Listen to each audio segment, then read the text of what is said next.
The Book of Leviticus, chapter 1. And the Lord called unto Moses, and spake unto him out of the tabernacle of the congregation, saying, Speak unto the children of Israel, and say unto them, If any man of you bring an offering unto the Lord, ye shall bring your offering of the cattle, even of the herd, and of the flock. If his offering be a burnt sacrifice of the herd, let him offer a male without blemish.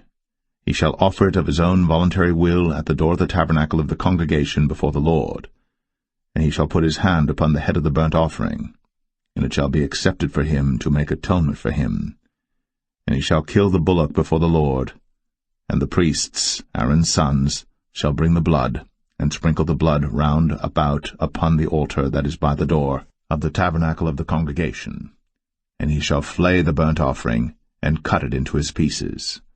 And the sons of Aaron the priests shall put fire upon the altar, and lay the wood in order upon the fire. And the priests, Aaron's sons, shall lay the parts, the head, and the fat, in order upon the wood that is on the fire which is upon the altar. But his inwards and his legs shall he wash in water, and the priests shall burn all on the altar to be a burnt sacrifice, an offering made by fire, of a sweet savour unto the Lord. And if his offering be of the flocks, namely of the sheep or of the goats, for a burnt sacrifice, he shall bring it a male without blemish, and he shall kill it on the side of the altar northward before the Lord, and the priests, Aaron's sons, shall sprinkle his blood round about upon the altar. And he shall cut it into his pieces, with his head and his fat, and the priest shall lay them in order on the wood that is on the fire which is upon the altar. But he shall wash the inwards and the legs with water, and the priest shall bring it all, and burn it upon the altar. It is a burnt sacrifice, an offering made by fire, of a sweet savour unto the Lord. And if the burnt sacrifice for his offering to the Lord be of fowls, then he shall bring his offering of turtle doves or of young pigeons. And the priest shall bring it unto the altar, and wring off his head, and burn it on the altar, and the blood thereof shall be wrung out at the side of the altar. And he shall pluck away his crop with his feathers, and cast it beside the altar on the east part, by the place of the ashes. And he shall cleave it with the wings thereof, but shall not divide it asunder. And the priest shall burn it upon the altar, upon the wood that is upon the fire. It is a burnt sacrifice, an offering made by fire, of a sweet savour unto the Lord.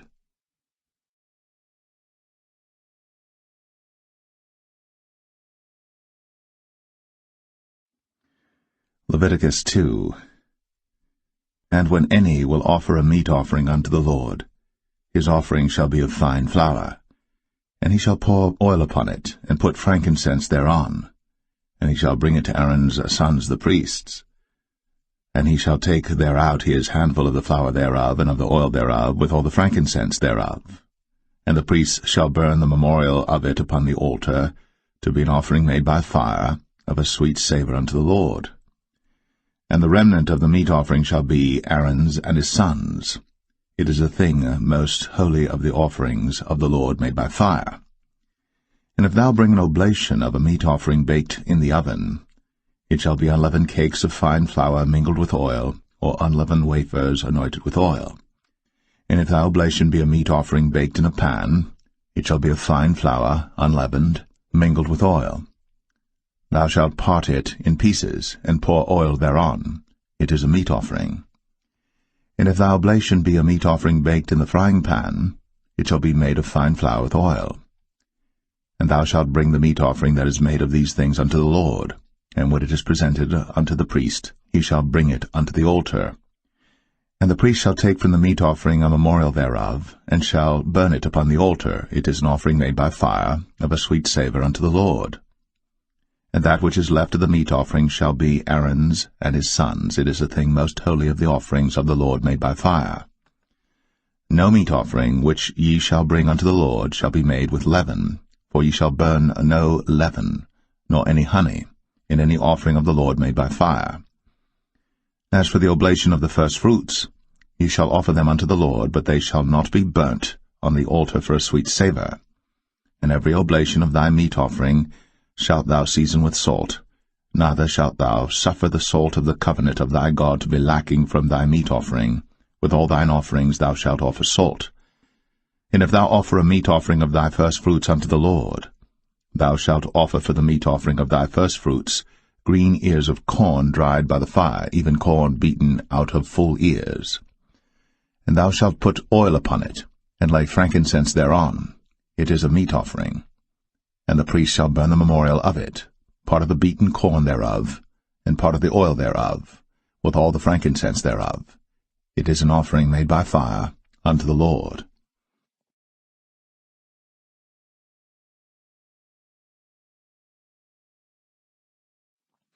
Leviticus 3.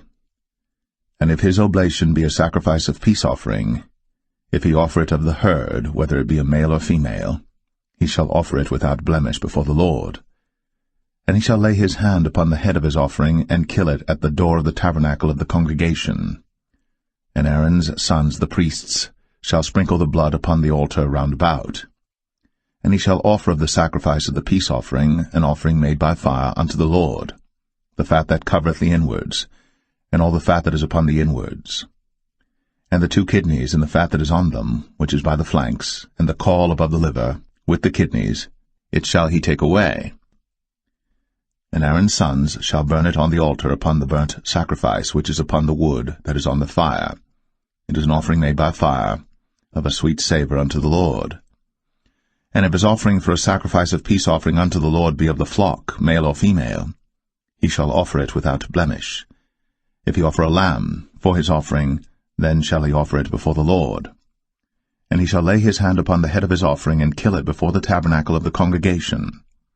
And Aaron's sons shall sprinkle the blood thereof round about upon the altar. And he shall offer of the sacrifice of the peace offering an offering made by fire unto the Lord, the fat thereof, and the whole rump, it shall he take off hard by the backbone, and the fat that covereth the inwards, and all the fat that is upon the inwards, and the 2 kidneys, and the fat that is upon them, which is by the flanks, and the caul above the liver, with the kidneys, it shall he take away. And the priest shall burn it upon the altar. It is the food of the offering made by fire unto the Lord. And if his offering be a goat, then he shall offer it before the Lord. And he shall lay his hand upon the head of it, and kill it before the tabernacle of the congregation. And the sons of Aaron shall sprinkle the blood thereof upon the altar round about. And he shall offer thereof his offering, even an offering made by fire unto the Lord, the fat that covereth the inwards, and all the fat that is upon the inwards, and the 2 kidneys, and the fat that is upon them, which is by the flanks, and the caul above the liver, with the kidneys, it shall he take away. And the priest shall burn them upon the altar. It is the food of the offering made by fire for a sweet savour. All the fat is the Lord's. It shall be a perpetual statute for your generations throughout all your dwellings, that ye eat neither fat nor blood.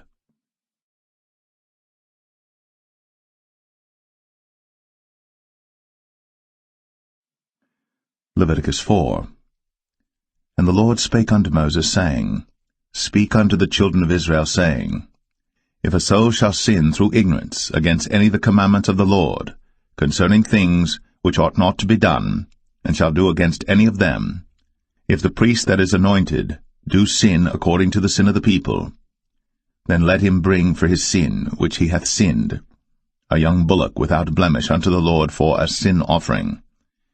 And he shall bring the bullock unto the door of the tabernacle of the congregation before the Lord, and shall lay his hand upon the bullock's head, and kill the bullock before the Lord.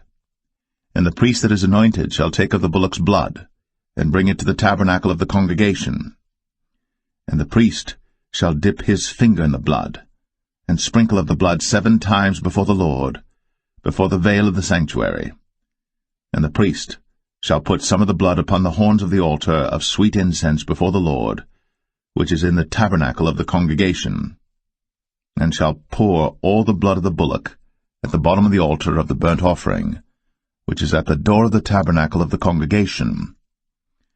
And he shall take off from it all the fat of the bullock for the sin offering, the fat that covereth the inwards, and all the fat that is upon the inwards, and the 2 kidneys, and the fat that is upon them, which is by the flanks, and the caul above the liver, with the kidneys, it shall he take away, as it was taken off from the bullock of the sacrifice of peace offerings. And the priest shall burn them upon the altar of the burnt offering. And the skin of the bullock, and all his flesh, with his head, and with his legs, and his inwards, and his dung, even the whole bullock shall he carry forth without the camp unto a clean place, where the ashes are poured out, and burn him on the wood with fire. Where the ashes are poured out shall he be burnt. And if the whole congregation of Israel sin through ignorance, and the thing be hid from the eyes of the assembly, and they have done somewhat against any of the commandments of the Lord concerning things which should not be done, and are guilty, when the sin which they have sinned against it is known, then the congregation shall offer a young bullock for the sin, and bring him before the tabernacle of the congregation. And the elders of the congregation shall lay their hands upon the head of the bullock before the Lord, and the bullock shall be killed before the Lord. And the priest that is anointed shall bring of the bullock's blood to the tabernacle of the congregation. And the priest shall dip his finger in some of the blood, and sprinkle it 7 times before the Lord, even before the veil. And he shall put some of the blood upon the horns of the altar which is before the Lord, that is, in the tabernacle of the congregation, and shall pour out all the blood at the bottom of the altar of the burnt offering, which is at the door of the tabernacle of the congregation. And he shall take all his fat from him, and burn it upon the altar. And he shall do with the bullock as he did with the bullock for a sin offering. So shall he do with this, and the priest shall make an atonement for them, and it shall be forgiven them. And he shall carry forth the bullock without the camp, and burn him as he burned the first bullock. It is a sin offering for the congregation.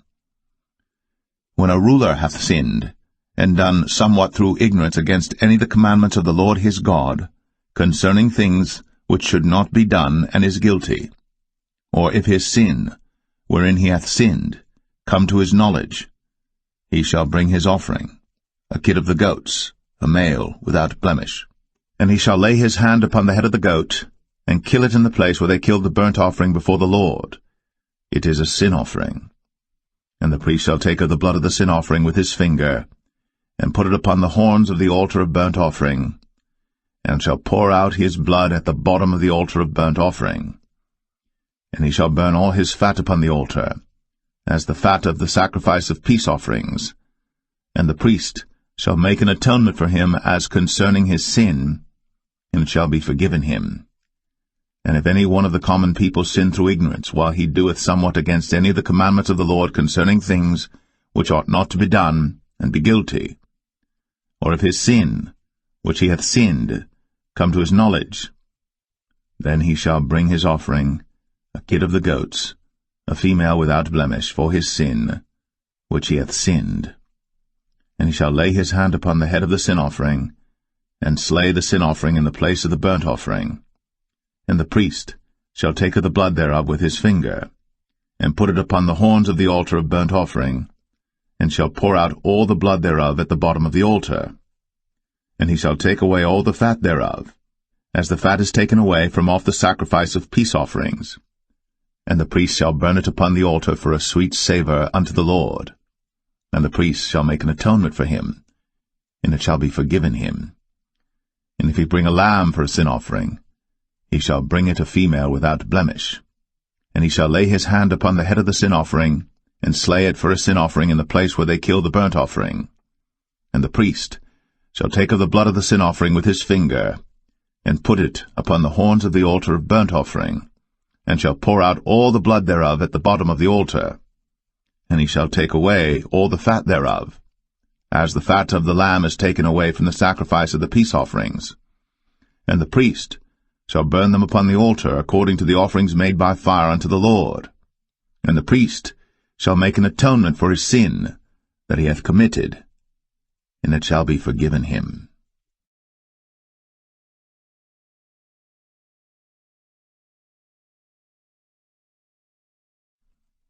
Leviticus 5.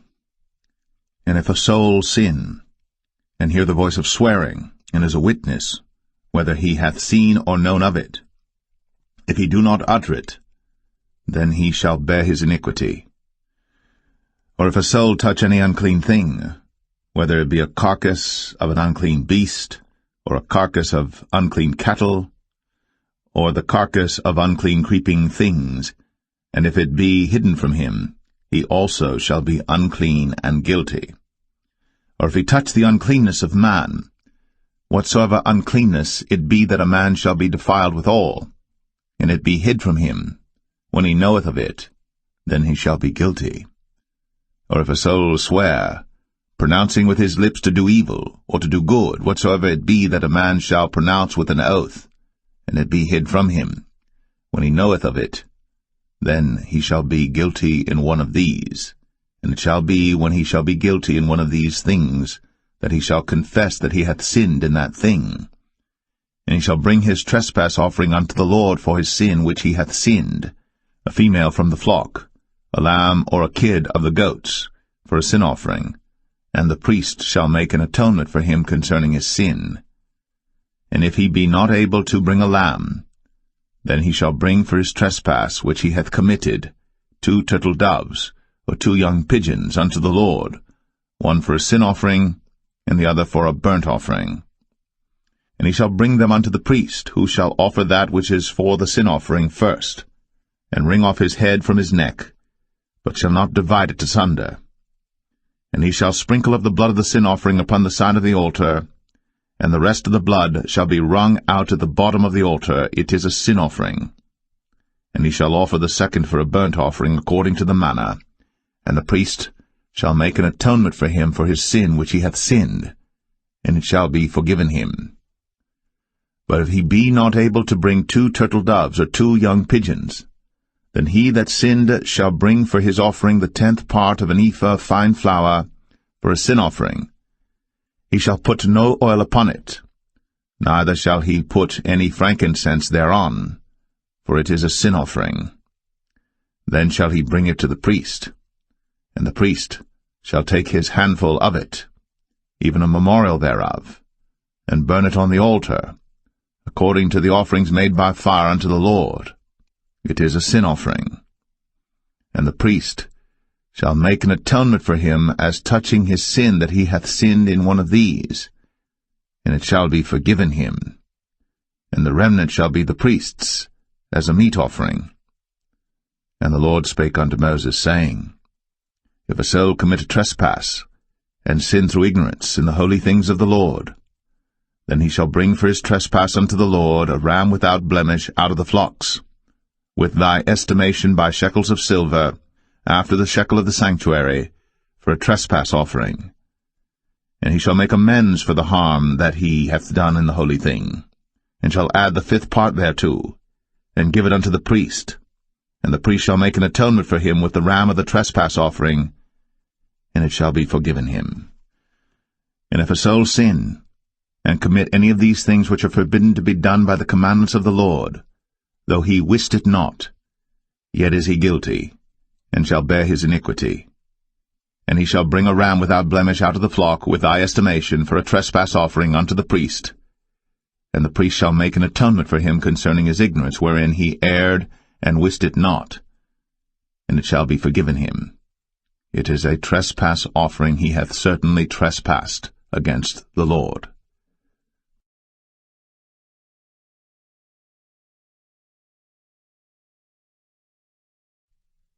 Leviticus 6. And the Lord spake unto Moses, saying, If a soul sin, and commit a trespass against the Lord, and lie unto his neighbor in that which was delivered him to keep, for in fellowship or in a thing taken away by violence, or hath deceived his neighbor, or have found that which was lost, and lieth concerning it, and sweareth falsely, in any of all these that a man doeth, sinning therein, then it shall be, because he hath sinned, and is guilty, that he shall restore that which he took violently away, or the thing which he hath deceitfully gotten, or that which was delivered him to keep, or the lost thing which he found, or all that about which he hath sworn falsely. He shall even restore it in the principal, and shall add the 5th part more thereto, and give it unto him to whom it appertaineth in the day of his trespass offering.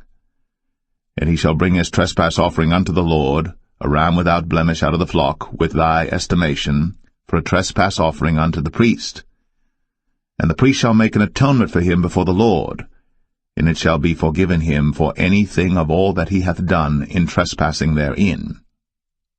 And the Lord spake unto Moses, saying, Command Aaron and his sons, saying, This is the law of the burnt offering. It is the burnt offering because of the burning upon the altar all night unto the morning, and the fire of the altar shall be burning in it. And the priest shall put on his linen garment, and his linen breeches shall he put upon his flesh, and take up the ashes which the fire hath consumed with the burnt offering on the altar. And he shall put them beside the altar. And he shall put off his garments, and put on other garments, and carry forth the ashes without the camp unto a clean place. And the fire upon the altar shall be burning in it. It shall not be put out. And the priest shall burn wood on it every morning, and lay the burnt offering in order upon it. And he shall burn thereon the fat of the peace offerings. The fire shall ever be burning upon the altar. It shall never go out. And this is the law of the meat offering. The sons of Aaron shall offer it before the Lord, before the altar. And he shall take of it his handful of the flour of the meat offering, and of the oil thereof, and all the frankincense which is upon the meat offering, and shall burn it upon the altar for a sweet savour, even the memorial of it, unto the Lord. And the remainder thereof shall Aaron and his sons eat.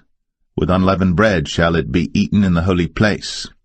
In the court of the tabernacle of the congregation they shall eat it. It shall not be baked with leaven. I have given it unto them for their portion of my offerings made by fire.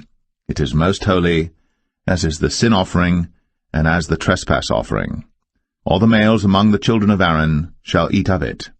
It shall be a statute for ever in your generations concerning the offerings of the Lord made by fire. Every one that toucheth them shall be holy.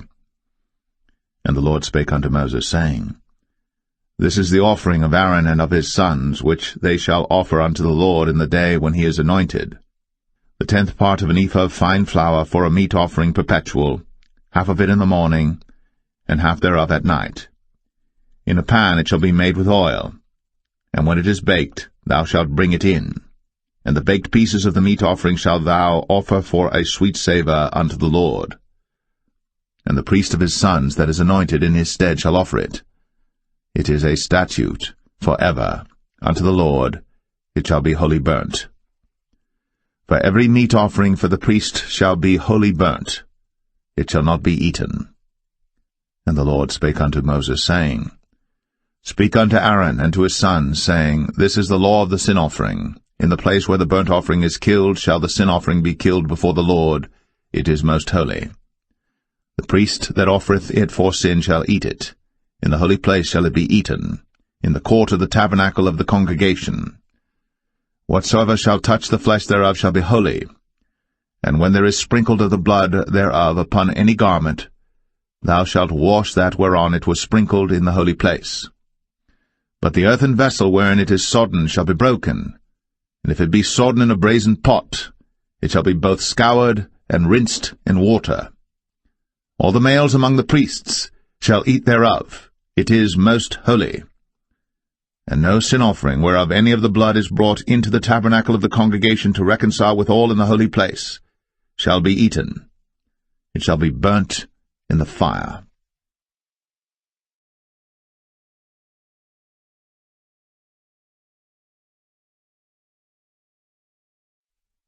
Leviticus 7. Likewise, this is the law of the trespass offering. It is most holy. In the place where they kill the burnt offering shall they kill the trespass offering, and the blood thereof shall he sprinkle round about upon the altar. And he shall offer of it all the fat thereof, the rump, and the fat that covereth the inwards, and the 2 kidneys, and the fat that is on them, which is by the flanks, and the caul that is above the liver, with the kidneys, it shall he take away. And the priest shall burn them upon the altar for an offering made by fire unto the Lord. It is a trespass offering. Every male among the priests shall eat thereof. It shall be eaten in the holy place. It is most holy. As the sin offering is, so is the trespass offering. There is one law for them. The priest that maketh atonement therewith shall have it. And the priest that offereth any man's burnt offering, even the priest, shall have to himself the skin of the burnt offering which he hath offered. And all the meat offering that is baked in the oven, and all that is dressed in the frying pan, and in the pan, shall be the priest's that offereth it. And every meat offering mingled with oil and dry shall all the sons of Aaron have, one as much as another. And this is the law of the sacrifice of peace offerings which he shall offer unto the Lord. If he offer it for a thanksgiving, then he shall offer with the sacrifice of thanksgiving unleavened cakes mingled with oil, and unleavened wafers anointed with oil, and cakes mingled with oil of fine flour fried. Besides the cakes, he shall offer for his offering leavened bread with the sacrifice of thanksgiving of his peace offerings, and of it he shall offer one out of the whole oblation for an heave offering unto the Lord, and it shall be the priest's that sprinkleth the blood of the peace offerings. And the flesh of the sacrifice of his peace offerings for thanksgiving shall be eaten the same day that it is offered. He shall not leave any of it until the morning. But if the sacrifice of his offering be a vow or a voluntary offering, it shall be eaten the same day that he offereth his sacrifice, and on the morrow also the remainder of it shall be eaten. But the remainder of the flesh of the sacrifice on the third day shall be burnt with fire. And if any of the flesh of the sacrifice of his peace offerings be eaten at all on the third day, it shall not be accepted, neither shall it be imputed unto him that offereth it. It shall be an abomination, and the soul that eateth of it shall bear his iniquity. And the flesh that toucheth any unclean thing shall not be eaten. It shall be burnt with fire. And as for the flesh, all that be clean shall eat thereof. But the soul that eateth of the flesh of the sacrifice of peace offerings, that pertain unto the Lord, having his uncleanness upon him, even that soul, shall be cut off from his people. Moreover, the soul that shall touch any unclean thing, as the uncleanness of man, or any unclean beast, or any abominable unclean thing, and eat of the flesh of the sacrifice of peace offerings, which pertain unto the Lord, even that soul shall be cut off from his people.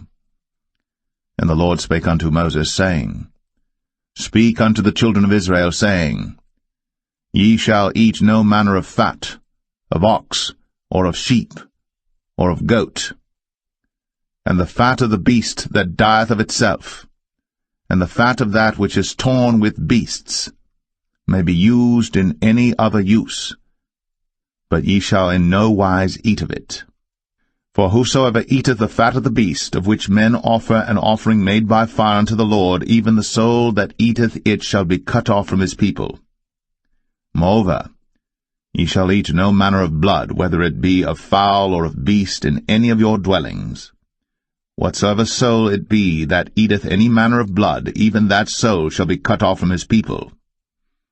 And the Lord spake unto Moses, saying, Speak unto the children of Israel, saying, He that offereth the sacrifice of his peace offerings unto the Lord shall bring his oblation unto the Lord of the sacrifice of his peace offerings. His own hands shall bring the offerings of the Lord made by fire, the fat with the breast. It shall he bring, that the breast may be waved for a wave offering before the Lord. And the priest shall burn the fat upon the altar, but the breast shall be Aaron's and his sons'. And the right shoulder shall ye give unto the priest for an heave offering of the sacrifices of your peace offerings. He among the sons of Aaron, that offereth the blood of the peace offerings, and the fat, shall have the right shoulder for his part. For the wave breast, and the heave shoulder, have I taken of the children of Israel, from off the sacrifices of their peace offerings, and have given them unto Aaron the priest, and unto his sons by a statute forever from among the children of Israel. This is the portion of the anointing of Aaron, and of the anointing of his sons, out of the offerings of the Lord made by fire, in the day, when he presented them to minister unto the Lord in the priest's office, which the Lord commanded to be given them of the children of Israel, in the day that he anointed them, by a statute forever throughout their generations. This is the law of the burnt offering, of the meat offering, and of the sin offering, and of the trespass offering, and of the consecrations, and of the sacrifice of the peace offerings, which the Lord commanded Moses, in Mount Sinai, in the day that he commanded the children of Israel to offer their oblations unto the Lord, in the wilderness of Sinai.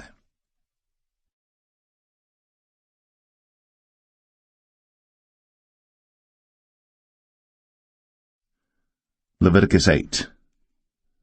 And the Lord spake unto Moses, saying, Take Aaron and his sons with him, and the garments and the anointing oil, and a bullock for the sin offering, and 2 rams, and a basket of unleavened bread. And gather thou all the congregation together unto the door of the tabernacle of the congregation. And Moses did as the Lord commanded him. And the assembly was gathered together unto the door of the tabernacle of the congregation. And Moses said unto the congregation, This is the thing which the Lord commanded to be done. And Moses brought Aaron and his sons, and washed them with water. And he put upon him the coat, and girded him with the girdle, and clothed him with the robe, and put the ephod upon him. And he girded him with the curious girdle of the ephod, and bound it unto him therewith. And he put the breastplate upon him. Also he put in the breastplate the Urim and the Thummim. And he put the mitre upon his head. Also upon the mitre, even upon his forefront, did he put the golden plate, the holy crown, as the Lord commanded Moses. And Moses took the anointing oil, and anointed the tabernacle and all that was therein, and sanctified them. And he sprinkled thereof upon the altar 7 times, and anointed the altar and all his vessels, both the laver and his foot, to sanctify them. And he poured of the anointing oil upon Aaron's head, and anointed him, to sanctify him. And Moses brought Aaron's sons, and put coats upon them, and girded them with girdles, and put bonnets upon them, as the Lord commanded Moses. And he brought the bullock for the sin offering, and Aaron and his sons laid their hands upon the head of the bullock for the sin offering, and he slew it. And Moses took the blood, and put it upon the horns of the altar round about with his finger, and purified the altar, and poured the blood at the bottom of the altar, and sanctified it, to make reconciliation upon it. And he took all the fat that was upon the inwards, and the caul above the liver, and the 2 kidneys, and their fat, and Moses burned it upon the altar. But the bullock and his hide, his flesh and his dung, he burnt with fire without the camp, as the Lord commanded Moses. And he brought the ram for the burnt offering, and Aaron and his sons laid their hands upon the head of the ram, and he killed it. And Moses sprinkled the blood upon the altar round about. And he cut the ram into pieces. And Moses burnt the head, and the pieces, and the fat. And he washed the inwards and the legs in water. And Moses burnt the whole ram upon the altar. It was a burnt sacrifice for a sweet savour, and an offering made by fire unto the Lord, as the Lord commanded Moses. And he brought the other ram, the ram of consecration. And Aaron and his sons laid their hands upon the head of the ram, and he slew it. And Moses took of the blood of it, and put it upon the tip of Aaron's right ear, and upon the thumb of his right hand, and upon the great toe of his right foot.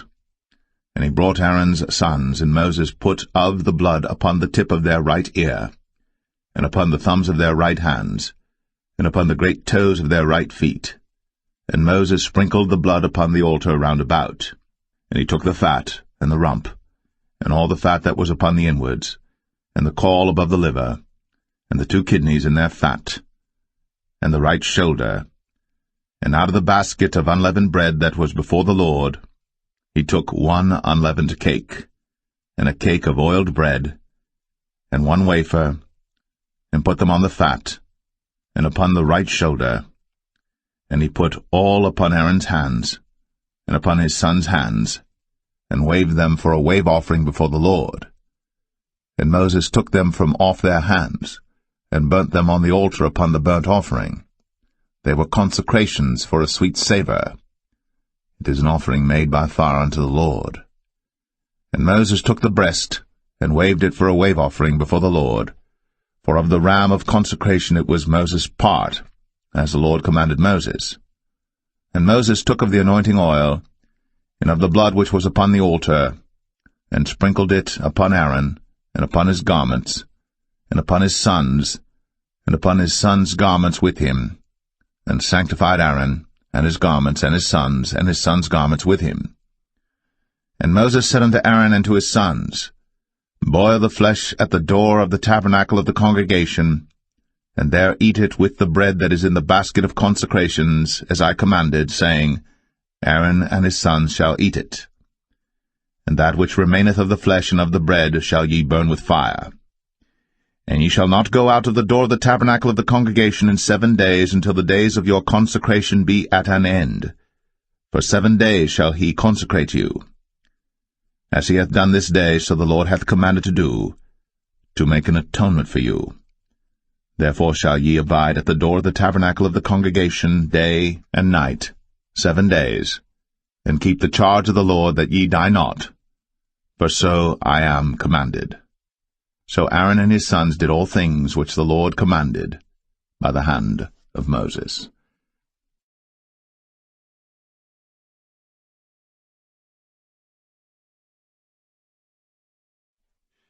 Leviticus 9. And it came to pass on the 8th day, that Moses called Aaron and his sons and the elders of Israel.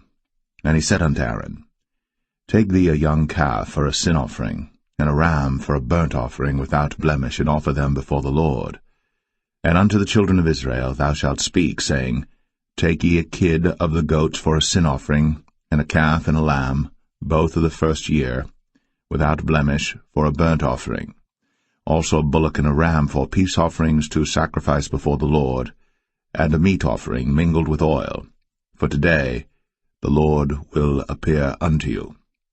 And they brought that which Moses commanded before the tabernacle of the congregation, and all the congregation drew near, and stood before the Lord. And Moses said, This is the thing which the Lord commanded that ye should do, and the glory of the Lord shall appear unto you.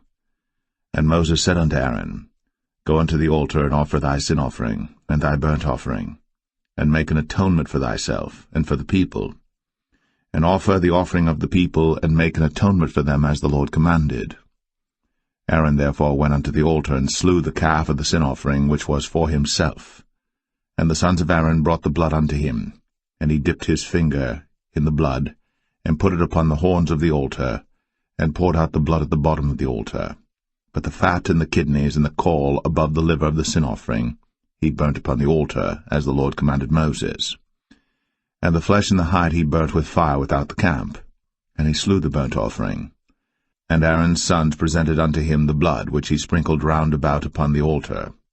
And they presented the burnt offering unto him, with the pieces thereof, and the head, and he burnt them upon the altar. And he did wash the inwards and the legs, and burnt them upon the burnt offering on the altar. And he brought the people's offering, and took the goat which was the sin offering for the people, and slew it, and offered it for sin as the first. And he brought the burnt offering, and offered it according to the manner. And he brought the meat offering, and took an handful thereof, and burnt it upon the altar, beside the burnt sacrifice of the morning. He slew also the bullock and the ram for a sacrifice of peace offerings, which was for the people. And Aaron's sons presented unto him the blood which he sprinkled upon the altar round about. And the fat of the bullock and of the ram, the rump, and that which covereth the inwards, and the kidneys, and the caul above the liver. And they put the fat upon the breasts, and he burnt the fat upon the altar. And the breasts and the right shoulder Aaron waved for a wave offering before the Lord, as Moses commanded. And Aaron lifted up his hand toward the people, and blessed them, and came down from offering of the sin offering, and the burnt offering, and peace offerings. And Moses and Aaron went into the tabernacle of the congregation, and came out, and blessed the people. And the glory of the Lord appeared unto all the people. And there came a fire out from before the Lord, and consumed upon the altar the burnt offering and the fat, which when all the people saw, they shouted, and fell on their faces.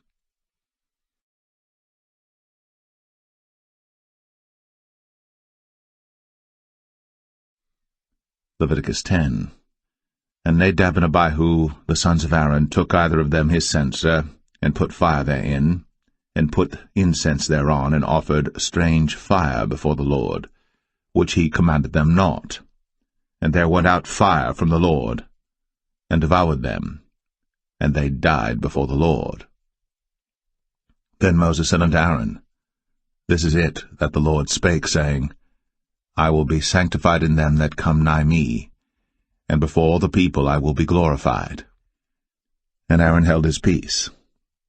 And Moses called Mishael and Elzaphan, the sons of Uzziel, the uncle of Aaron, and said unto them, Come near, carry your brethren from before the sanctuary out of the camp. So they went near, and carried them in their coats out of the camp, as Moses had said. And Moses said unto Aaron, and unto Eleazar, and unto Ithamar his sons, Uncover not your heads, neither rend your clothes, lest ye die, and lest wrath come upon all the people.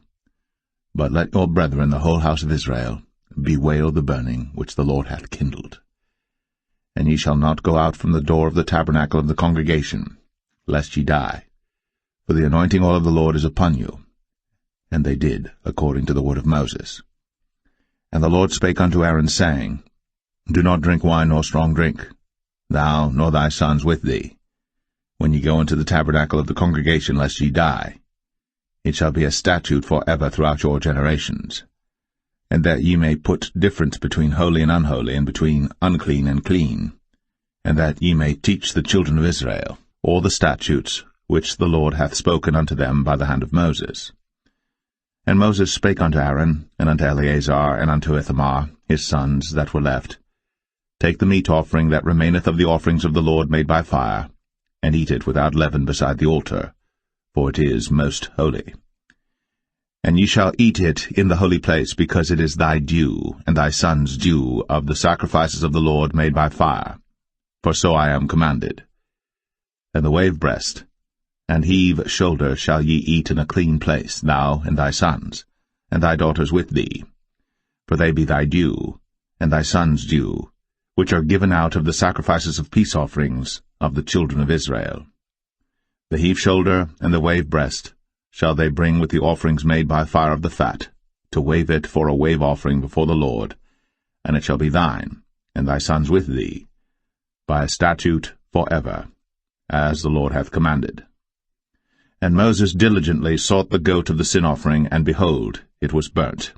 And he was angry with Eleazar and Ithamar, the sons of Aaron, which were left alive, saying, Wherefore have ye not eaten the sin offering in the holy place, seeing it is most holy?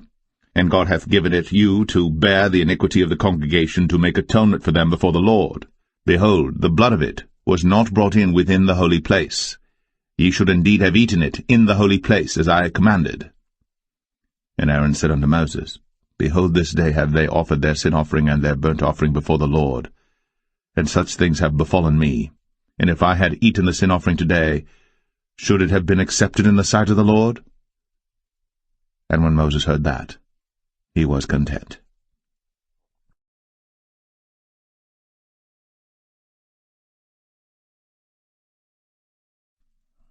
Leviticus 11. And the Lord spake unto Moses and to Aaron, saying unto them, Speak unto the children of Israel, saying, These are the beasts, which ye shall eat among all the beasts that are on the earth. Whatsoever parteth the hoof, and is cloven-footed, and cheweth the cud, among the beasts, that shall ye eat. Nevertheless, these shall ye not eat of them that chew the cud, or of them that divide the hoof, as the camel, because he cheweth the cud, but divideth not the hoof, he is unclean unto you. And the coney, because he cheweth the cud, but divideth not the hoof, he is unclean unto you. And the hare, because he cheweth the cud, but divideth not the hoof, he is unclean unto you. And the swine, though he divide the hoof, and be cloven-footed, yet he cheweth not the cud, he is unclean to you. Of their flesh shall ye not eat, and their carcass shall ye not touch, they are unclean to you. These shall ye eat of all that are in the waters. Whatsoever hath fins and scales in the waters, in the seas, and in the rivers, them shall ye eat. And all that have not fins and scales in the seas, and in the rivers, of all that move in the waters, and of any living thing which is in the waters, they shall be an abomination unto you. They shall be even an abomination unto you. Ye shall not eat of their flesh, but ye shall have their carcasses in abomination. Whatsoever hath no fins nor scales in the waters, that shall be an abomination unto you. And these are they which ye shall have in abomination among the fowls. They shall not be eaten. They are an abomination, the eagle, and the ossifrage, and the osprey, and the vulture, and the kite after his kind, every raven after his kind, and the owl, and the nighthawk, and the cuckoo, and the hawk after his kind, and the little owl, and the cormorant, and the great owl, and the swan, and the pelican, and the gyre eagle, and the stork, the heron after her kind, and the lapwing, and the bat. All fowls that creep, going upon all four, shall be an abomination unto you. Yet these may ye eat of every flying creeping thing that goeth upon all four, which have legs above their feet, to leap withal upon the earth. Even these of them ye may eat, the locust after his kind, and the bald locust after his kind, and the beetle after his kind, and the grasshopper after his kind. But all other flying creeping things which have 4 feet shall be an abomination unto you, and for these ye shall be unclean. Whosoever toucheth the carcass of them shall be unclean until the even. And whosoever beareth aught of the carcass of them shall wash his clothes, and be unclean until the even. The carcasses of every beast which divideth the hoof, and is not cloven-footed, nor cheweth the cud, are unclean unto you. Every one that toucheth them shall be unclean. And whatsoever goeth upon his paws among all manner of beasts that go on all four, those are unclean unto you. Whoso toucheth their carcass shall be unclean until the even. And he that beareth the carcass of them shall wash his clothes, and be unclean until the even. They are unclean unto you. These also shall be unclean unto you among the creeping things that creep upon the earth, the weasel, and the mouse, and the tortoise after his kind, and the ferret, and the chameleon, and the lizard, and the snail, and the mole. These are unclean to you among all that creep. Whosoever doth touch them, when they be dead, shall be unclean until the even. And upon whatsoever any of them, when they are dead, doth fall, it shall be unclean, whether it be any vessel of wood, or raiment, or skin, or sack, whatsoever vessel it be, wherein any work is done, it must be put into water, and it shall be unclean until the even. So it shall be cleansed. And every earthen vessel, whereinto any of them falleth, whatsoever is in it shall be unclean, and ye shall break it. Of all meat which may be eaten, that on which such water cometh shall be unclean, and all drink that may be drunk in every such vessel shall be unclean. And everything whereupon any part of their carcass falleth shall be unclean, whether it be oven, or ranges, or pots, they shall be broken down, for they are unclean, and shall be unclean unto you.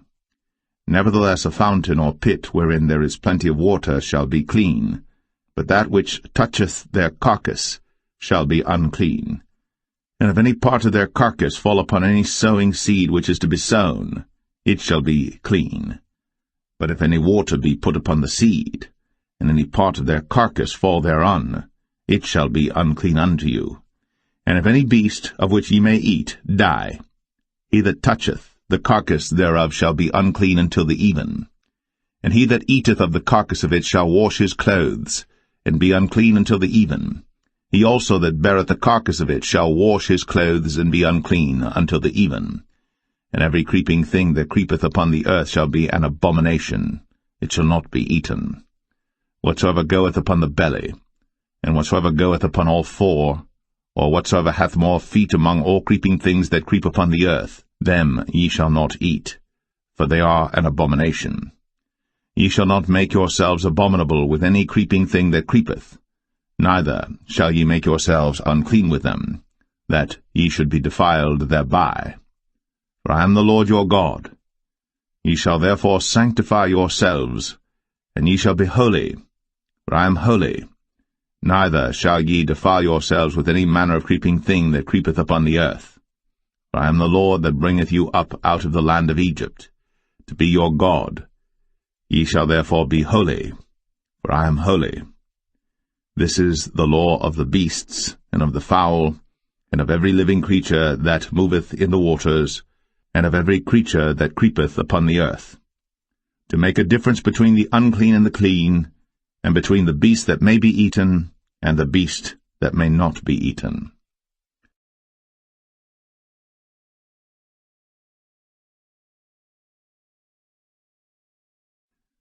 Leviticus 12.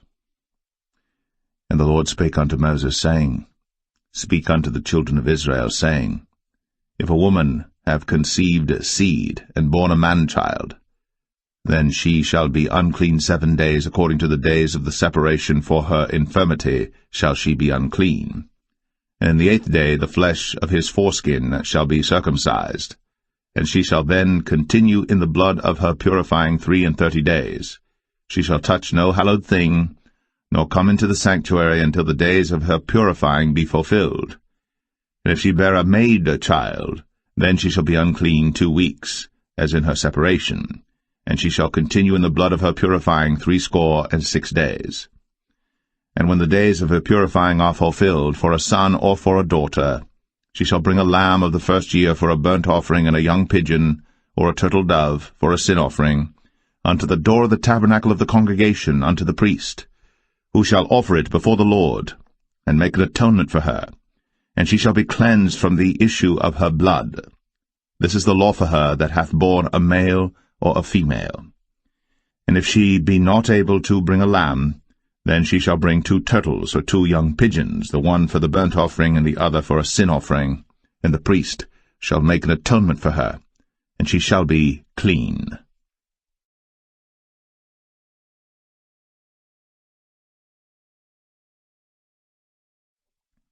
Leviticus 13. And the Lord spake unto Moses and Aaron, saying, When a man shall have in the skin of his flesh a rising, a scab, or bright spot, and it be in the skin of his flesh like the plague of leprosy, then he shall be brought unto Aaron the priest, or unto one of his sons the priests. And the priest shall look on the plague in the skin of the flesh, and when the hair in the plague is turned white, and the plague in sight be deeper than the skin of his flesh, it is a plague of leprosy, and the priest shall look on him, and pronounce him unclean. If the bright spot be white in the skin of his flesh, and in sight be not deeper than the skin, and the hair thereof be not turned white, then the priest shall shut up him that hath the plague 7 days. And the priest shall look on him the 7th day, and behold, if the plague in his sight be at a stay, and the plague spread not in the skin, then the priest shall shut him up 7 days more. And the priest shall look on him again the 7th day, and behold, if the plague be somewhat dark, and the plague spread not in the skin, the priest shall pronounce him clean. It is but a scab, and he shall wash his clothes, and be clean. But if the scab spread much abroad in the skin, after that he hath been seen of the priest for his cleansing, he shall be seen of the priest again. And if the priest see that, behold, the scab spreadeth in the skin, then the priest shall pronounce him unclean. It is a leprosy. When the plague of leprosy is in a man, then he shall be brought unto the priest. And the priest shall see him, and behold, if the rising be white in the skin, and it have turned the hair white, and there be quick raw flesh in the rising, it is an old leprosy in the skin of his flesh, and the priest shall pronounce him unclean, and shall not shut him up, for he is unclean. And if a leprosy break out abroad in the skin, and the leprosy cover all the skin of him that hath the plague from his head even to his foot, wheresoever the priest looketh, then the priest shall consider, and behold, if the leprosy have covered all his flesh, he shall pronounce him clean that hath the plague. It is all turned white, he is clean. But when raw flesh appeareth in him, he shall be unclean. And the priest shall see the raw flesh, and pronounce him to be unclean. For the raw flesh is unclean, it is a leprosy. Or if the raw flesh turn again, and be changed unto white, he shall come unto the priest. And the priest shall see him, and behold, if the plague be turned into white, then the priest shall pronounce him clean that hath the plague. He is clean. The flesh also, in which even in the skin thereof was a boil, and is healed, and in the place of the boil there be a white rising, or a bright spot, white and somewhat reddish, and it be shown to the priest. And if, when the priest seeth it, behold, it be in sight lower than the skin, and the hair thereof be turned white, the priest shall pronounce him unclean. It is a plague of leprosy broken out of the boil. But if the priest look on it, and behold, there be no white hairs therein, and if it be not lower than the skin, but be somewhat dark, then the priest shall shut him up 7 days. And if it spread much abroad in the skin, then the priest shall pronounce him unclean. It is a plague. But if the bright spot stay in his place, and spread not, it is a burning boil, and the priest shall pronounce him clean. Or if there be any flesh in the skin whereof there is a hot burning, and the quick flesh that burneth have a white bright spot, somewhat reddish or white. Then the priest shall look upon it, and behold, if the hair in the bright spot be turned white, and it be in sight deeper than the skin, it is a leprosy broken out of the burning. Wherefore the priest shall pronounce him unclean. It is the plague of leprosy. But if the priest look on it, and behold, there be no white hair in the bright spot, and it be no lower than the other skin, but be somewhat dark, then the priest shall shut him up 7 days. And the priest shall look upon him the 7th day, and if it be spread much abroad in the skin, then the priest shall pronounce him unclean. It is the plague of leprosy. And if the bright spot stay in his place, and spread not in the skin, but it be somewhat dark, it is a rising of the burning, and the priest shall pronounce him clean. For it is an inflammation of the burning. If a man or woman have a plague upon the head or the beard, then the priest shall see the plague, and behold, if it be in sight deeper than the skin, and there be in it a yellow thin hair, then the priest shall pronounce him unclean. It is a dry scall, even a leprosy upon the head or beard. And if the priest look on the plague of the scall, and behold, it be not in sight deeper than the skin, and that there is no black hair in it, then the priest shall shut up him that hath the plague of the scall 7 days. And in the 7th day the priest shall look on the plague, and behold, if the scall spread not, and there be in it no yellow hair, and the scall be not in sight deeper than the skin, he shall be shaven, but the scall shall he not shave, and the priest shall shut up him that hath the scall 7 days more.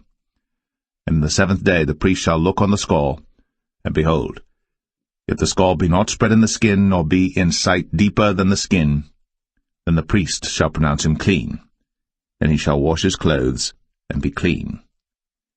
But if the scall spread much in the skin after his cleansing, then the priest shall look on him, and behold, if the scall be spread in the skin, the priest shall not seek for yellow hair, he is unclean.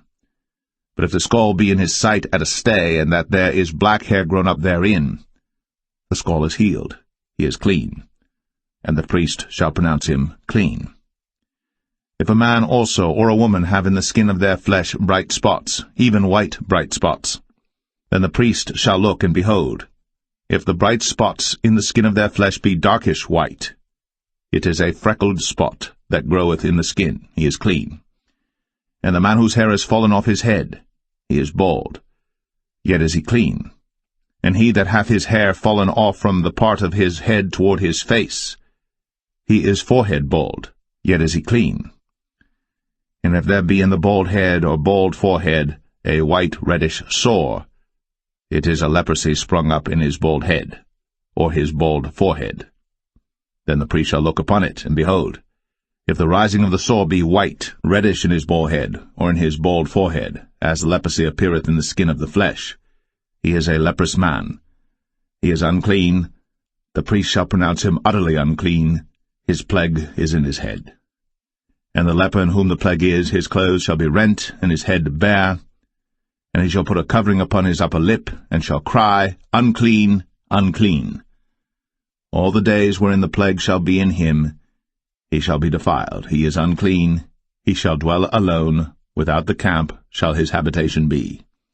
The garment also that the plague of leprosy is in, whether it be a woolen garment or a linen garment, whether it be in the warp or woof of linen or of woolen, whether in a skin or in anything made of skin, and if the plague be greenish or reddish in the garment or in the skin, either in the warp or in the woof or in anything of skin, it is a plague of leprosy, and shall be shown unto the priest. And the priest shall look upon the plague, and shut up it that hath the plague 7 days. And he shall look on the plague on the 7th day, if the plague be spread in the garment, either in the warp, or in the woof, or in a skin, or in any work that is made of skin, the plague is a fretting leprosy, it is unclean. He shall therefore burn the garment, whether warp or woof, in woolen or in linen, or anything of skin, wherein the plague is, for it is a fretting leprosy, it shall be burnt in the fire. And if the priest shall look, and behold, the plague be not spread in the garment, either in the warp or in the woof, or in anything of skin, And the priest shall command that they wash the thing wherein the plague is, and he shall shut it up 7 days more. And the priest shall look on the plague after that it is washed, and behold, if the plague have not changed his colour, and the plague be not spread, it is unclean. Thou shalt burn it in the fire. It is fret inward, whether it be bare within or without. And if the priest look, and behold, the plague be somewhat dark after the washing of it, then he shall rend it out of the garment, or out of the skin, or out of the warp, or out of the woof. And if it appear still in the garment, either in the warp or in the woof, or in any thing of skin, it is a spreading plague. Thou shalt burn that wherein the plague is, with fire. And the garment, either warp or woof, or whatsoever thing of skin it be, which thou shalt wash, if the plague be departed from them, then it shall be washed the second time, and shall be clean. This is the law of the plague of leprosy in a garment of woolen or linen, either in the warp or woof, or anything of skins, to pronounce it clean, or to pronounce it unclean.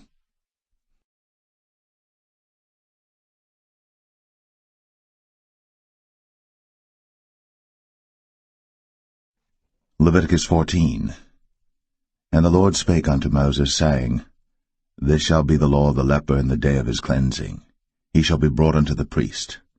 And the priest shall go forth out of the camp, and the priest shall look, and behold, if the plague of leprosy be healed in the leper, then shall the priest command to take for him that is to be cleansed 2 birds alive and clean, and cedar wood, and scarlet and hyssop. And the priest shall command that one of the birds be killed in an earthen vessel over running water. As for the living bird, he shall take it, and the cedar wood, and the scarlet, and the hyssop, and shall dip them and the living bird in the blood of the bird that was killed over the running water.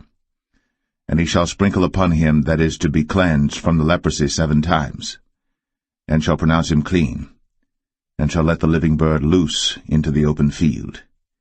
And he that is to be cleansed shall wash his clothes, and shave off all his hair, and wash himself in water, that he may be clean. And after that he shall come into the camp, and shall tarry abroad out of his tent 7 days. But it shall be on the 7th day that he shall shave all his hair off his head, and his beard, and his eyebrows. Even all his hair he shall shave off. And he shall wash his clothes. Also he shall wash his flesh in water, and he shall be clean. And on the 8th day he shall take 2 he-lambs without blemish, and 1 ewe-lamb of the 1st year without blemish, and 3/10 deals of fine flour for a meat offering, mingled with oil, and 1 log of oil. And the priest that maketh him clean shall present the man that is to be made clean, and those things before the Lord, at the door of the tabernacle of the congregation. And the priest shall take 1 he-lamb, and offer him for a trespass offering, and the log of oil, and wave them for a wave offering before the Lord. And he shall slay the lamb in the place where he shall kill the sin offering and the burnt offering in the holy place. For as the sin offering is the priest's, so is the trespass offering. It is most holy. And the priest shall take some of the blood of the trespass offering, and the priest shall put it upon the tip of the right ear of him that is to be cleansed, and upon the thumb of his right hand, and upon the great toe of his right foot. And the priest shall take some of the log of oil, and pour it into the palm of his own left hand. And the priest shall dip his right finger in the oil that is in his left hand, and shall sprinkle of the oil with his finger 7 times before the Lord. And of the rest of the oil that is in his hand shall the priest put upon the tip of the right ear of him that is to be cleansed, and upon the thumb of his right hand, and upon the great toe of his right foot, upon the blood of the trespass offering. And the remnant of the oil that is in the priest's hand he shall pour upon the head of him that is to be cleansed, and the priest shall make an atonement for him before the Lord. And the priest shall offer the sin offering, and make an atonement for him that is to be cleansed from his uncleanness. And afterward he shall kill the burnt offering. And the priest shall offer the burnt offering and the meat offering upon the altar. And the priest shall make an atonement for him, and he shall be clean. And if he be poor, and cannot get so much, then he shall take 1 lamb for a trespass offering to be waved, to make an atonement for him, and 1/10 deal of fine flour mingled with oil for a meat offering, and a log of oil, and 2 turtle doves, or 2 young pigeons, such as he is able to get, and the one shall be a sin offering, and the other a burnt offering. And he shall bring them on the 8th day for his cleansing unto the priest, unto the door of the tabernacle of the congregation before the Lord. And the priest shall take the lamb of the trespass offering, and the log of oil, and the priest shall wave them for a wave offering before the Lord. And he shall kill the lamb of the trespass offering, and the priest shall take some of the blood of the trespass offering, and put it upon the tip of the right ear of him that is to be cleansed, and upon the thumb of his right hand, and upon the great toe of his right foot. And the priest shall pour of the oil into the palm of his own left hand. And the priest shall sprinkle with his right finger some of the oil that is in his left hand 7 times before the Lord. And the priest shall put of the oil that is in his hand upon the tip of the right ear of him that is to be cleansed, and upon the thumb of his right hand, and upon the great toe of his right foot, upon the place of the blood of the trespass offering. And the rest of the oil that is in the priest's hand he shall put upon the head of him that is to be cleansed, to make an atonement for him before the Lord. And he shall offer the one of the turtle doves, or of the young pigeons, such as he can get, even such as he is able to get, the one for a sin offering, and the other for a burnt offering, with the meat offering. And the priest shall make an atonement for him that is to be cleansed before the Lord. This is the law of him in whom is the plague of leprosy, whose hand is not able to get that which pertaineth to his cleansing. And the Lord spake unto Moses and unto Aaron, saying, When ye be come into the land of Canaan, which I give to you for a possession, and I put the plague of leprosy in a house of the land of your possession, and he that owneth the house shall come and tell the priest, saying, It seemeth to me there is as it were a plague in the house. Then the priest shall command that they empty the house, before the priests go into it to see the plague, that all that is in the house be not made unclean. And afterward the priest shall go in to see the house. And he shall look on the plague, and behold, if the plague be in the walls of the house with hollow strakes, greenish or reddish, which in sight are lower than the wall, then the priest shall go out of the house to the door of the house, and shut up the house 7 days. And the priest shall come again the 7th day, and shall look, and behold, if the plague be spread in the walls of the house, then the priest shall command that they take away the stones in which the plague is, and they shall cast them into an unclean place without the city.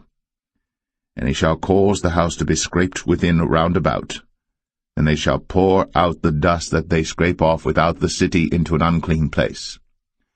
And they shall take other stones, and put them in the place of those stones. And he shall take other mortar, and shall plaster the house. And if the plague come again, and break out in the house, after that he hath taken away the stones, and after he hath scraped the house, and after it is plastered, then the priest shall come and look, and behold, if the plague be spread in the house, it is a fretting leprosy in the house, it is unclean.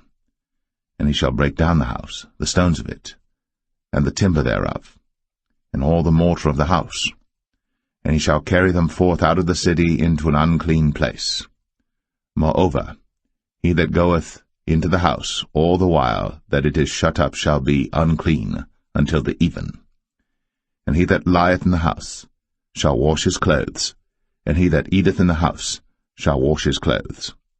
And if the priest shall come in and look upon it, and behold, the plague hath not spread in the house, after the house was plastered, then the priest shall pronounce the house clean, because the plague is healed. And he shall take to cleanse the house 2 birds, and cedar wood, and scarlet, and hyssop. And he shall kill the one of the birds in an earthen vessel over running water. And he shall take the cedar wood, and the hyssop, and the scarlet, and the living bird, and dip them in the blood of the slain bird, and in the running water, and sprinkle the house 7 times. And he shall cleanse the house with the blood of the bird, and with the running water, and with the living bird, and with the cedar wood, and with the hyssop, and with the scarlet. But he shall let go the living bird out of the city into the open fields, and make an atonement for the house, and it shall be clean.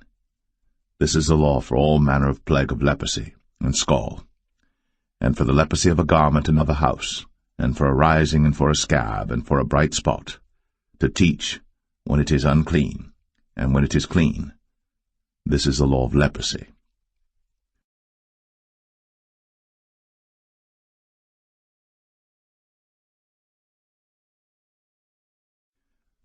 Leviticus 15.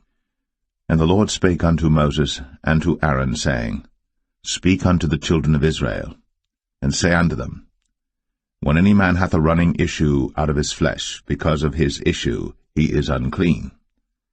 And this shall be his uncleanness in his issue, whether his flesh run with his issue, or his flesh be stopped from his issue, it is his uncleanness.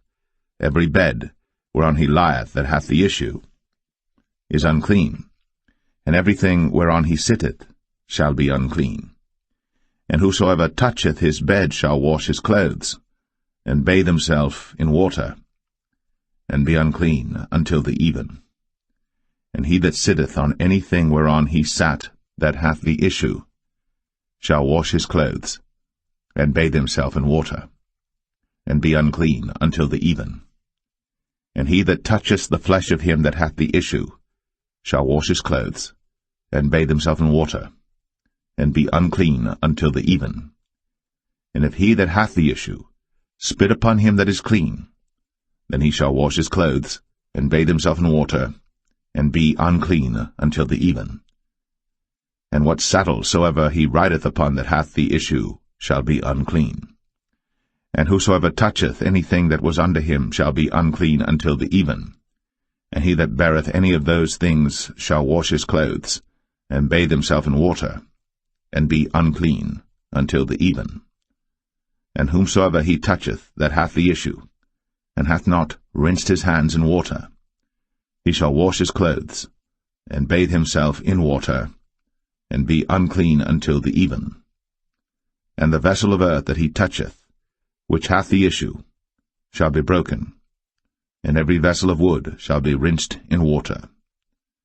And when he that hath an issue is cleansed of his issue, then he shall number to himself 7 days for his cleansing, and wash his clothes, and bathe his flesh in running water, and shall be clean.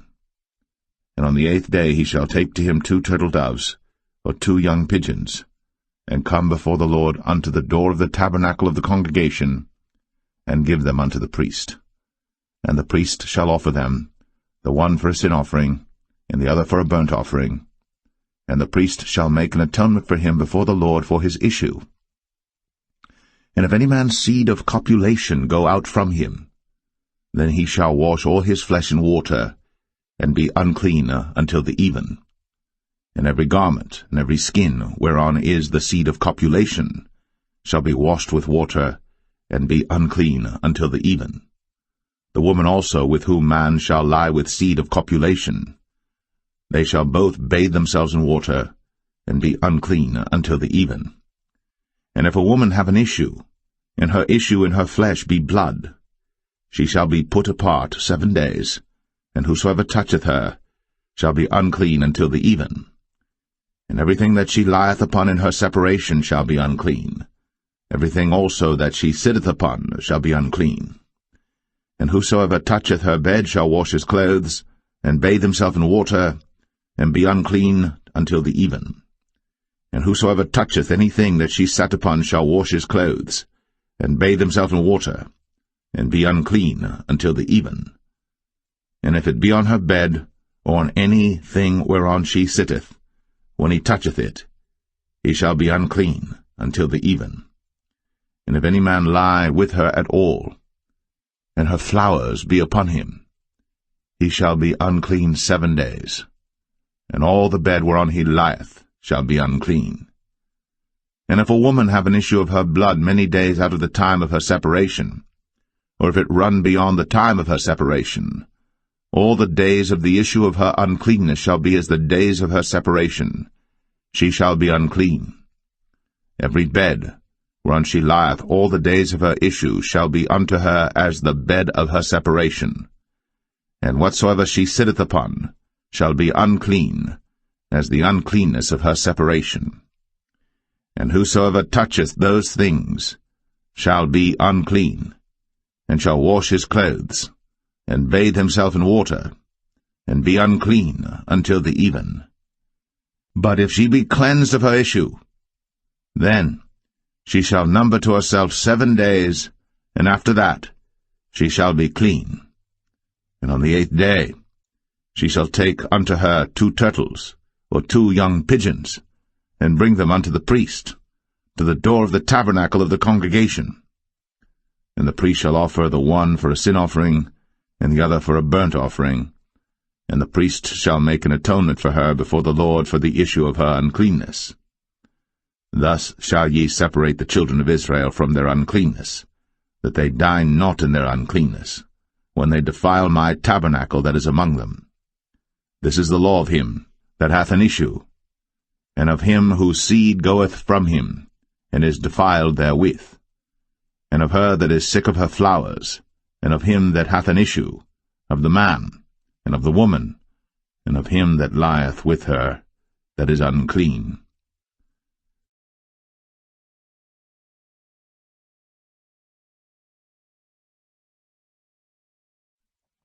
Leviticus 16. And the Lord spake unto Moses after the death of the 2 sons of Aaron, when they offered before the Lord and died. And the Lord said unto Moses, Speak unto Aaron thy brother, that he come not at all times into the holy place within the veil before the mercy seat, which is upon the ark, that he die not. For I will appear in the cloud upon the mercy seat. Thus shall Aaron come into the holy place with a young bullock for a sin offering, and a ram for a burnt offering. He shall put on the holy linen coat, and he shall have the linen breeches upon his flesh, and shall be girded with a linen girdle, and with the linen mitre shall he be attired. These are holy garments. Therefore shall he wash his flesh in water, and so put them on. And he shall take of the congregation of the children of Israel 2 kids of the goats for a sin offering, and 1 ram for a burnt offering. And Aaron shall offer his bullock of the sin offering which is for himself, and make an atonement for himself, and for his house. And he shall take the 2 goats and present them before the Lord at the door of the tabernacle of the congregation. And Aaron shall cast lots upon the 2 goats, 1 lot for the Lord, and the other lot for the scapegoat. And Aaron shall bring the goat upon which the Lord's lot fell, and offer him for a sin offering. But the goat on which the lot fell to be the scapegoat shall be presented alive before the Lord to make an atonement with him, and to let him go for a scapegoat into the wilderness. And Aaron shall bring the bullock of the sin offering which is for himself, and shall make an atonement for himself, and for his house, and shall kill the bullock of the sin offering which is for himself. And he shall take a censer full of burning coals of fire from off the altar before the Lord, and his hands full of sweet incense beaten small, and bring it within the veil. And he shall put the incense upon the fire before the Lord, that the cloud of the incense may cover the mercy seat that is upon the testimony, that he die not. And he shall take of the blood of the bullock, and sprinkle it with his finger upon the mercy seat eastward, and before the mercy seat shall he sprinkle of the blood with his finger 7 times. Then shall he kill the goat of the sin offering that is for the people, and bring his blood within the veil, and do with that blood as he did with the blood of the bullock, and sprinkle it upon the mercy seat, and before the mercy seat.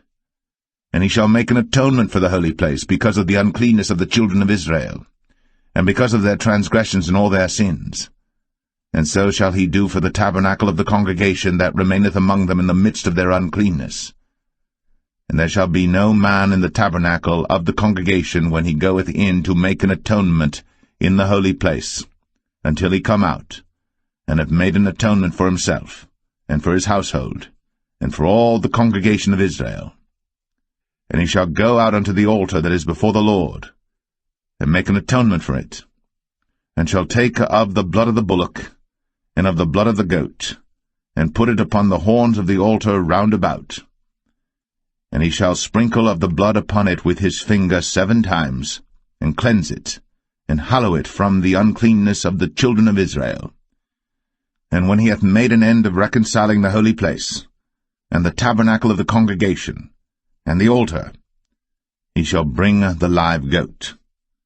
And Aaron shall lay both his hands upon the head of the live goat, and confess over him all the iniquities of the children of Israel, and all their transgressions and all their sins, putting them upon the head of the goat, and shall send him away by the hand of a fit man into the wilderness.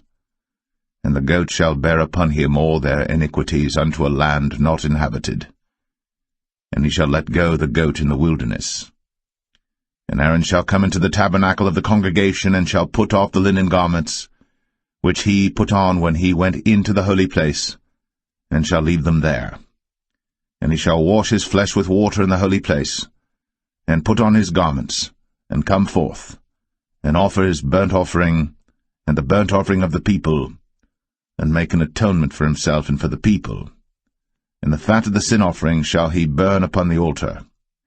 And he that let go the goat for the scapegoat shall wash his clothes, and bathe his flesh in water, and afterward come into the camp. And the bullock for the sin offering, and the goat for the sin offering, whose blood was brought in to make atonement in the holy place, shall one carry forth without the camp, and they shall burn in the fire their skins, and their flesh, and their dung. And he that burneth them shall wash his clothes, and bathe his flesh in water, and afterward he shall come into the camp. And this shall be a statute for ever unto you, that in the 7th month, on the 10th day of the month, ye shall afflict your souls, and do no work at all, whether it be one of your own country or a stranger that sojourneth among you. For on that day shall the priest make an atonement for you, to cleanse you, that ye may be clean from all your sins before the Lord. It shall be a Sabbath of rest unto you, and ye shall afflict your souls, by a statute for ever.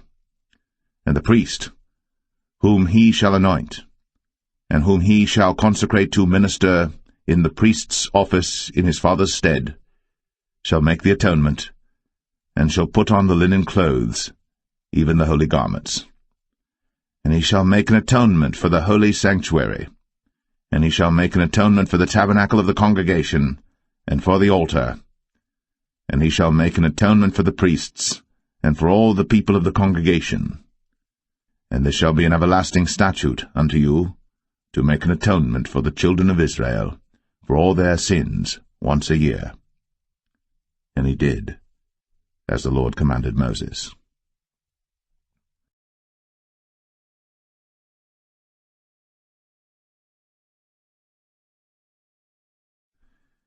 Leviticus 17. And the Lord spake unto Moses, saying, Speak unto Aaron, and unto his sons, and unto all the children of Israel, and say unto them, This is the thing which the Lord hath commanded, saying, What man soever there be of the house of Israel that killeth an ox, or lamb, or goat, in the camp, or that killeth it out of the camp, and bringeth it not unto the door of the tabernacle of the congregation to offer an offering unto the Lord before the tabernacle of the Lord, blood shall be imputed unto that man.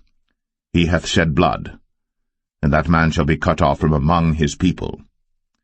To the end that the children of Israel may bring their sacrifices which they offer in the open field, even that they may bring them unto the Lord, unto the door of the tabernacle of the congregation, unto the priest, and offer them for peace offerings unto the Lord. And the priest shall sprinkle the blood upon the altar of the Lord at the door of the tabernacle of the congregation, and burn the fat for a sweet savour unto the Lord. And they shall no more offer their sacrifices unto devils, after whom they have gone a-whoring. This shall be a statute for ever unto them throughout their generations. And thou shalt say unto them, Whatsoever man there be of the house of Israel, or of the strangers which sojourn among you, that offereth a burnt offering or sacrifice, and bringeth it not unto the door of the tabernacle of the congregation, to offer it unto the Lord, even that man shall be cut off from among his people. And whatsoever man there be of the house of Israel, or of the strangers that sojourn among you, that eateth any manner of blood, I will even set my face against that soul that eateth blood, and will cut him off from among his people. For the life of the flesh is in the blood, and I have given it to you upon the altar to make an atonement for your souls. For it is the blood that maketh an atonement for the soul. Therefore I said unto the children of Israel, No soul of you shall eat blood, neither shall any stranger that sojourneth among you eat blood.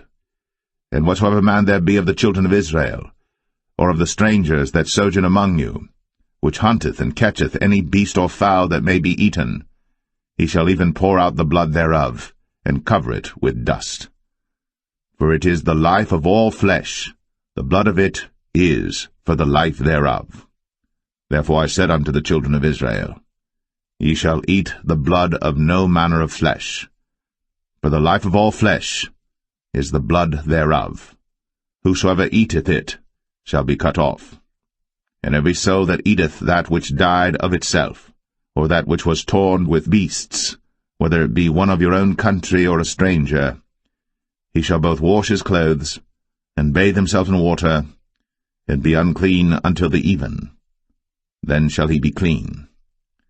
But if he wash them not, nor bathe his flesh, then he shall bear his iniquity.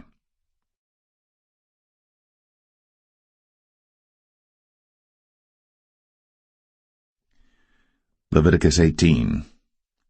And the Lord spake unto Moses, saying, Speak unto the children of Israel, and say unto them, I am the Lord your God.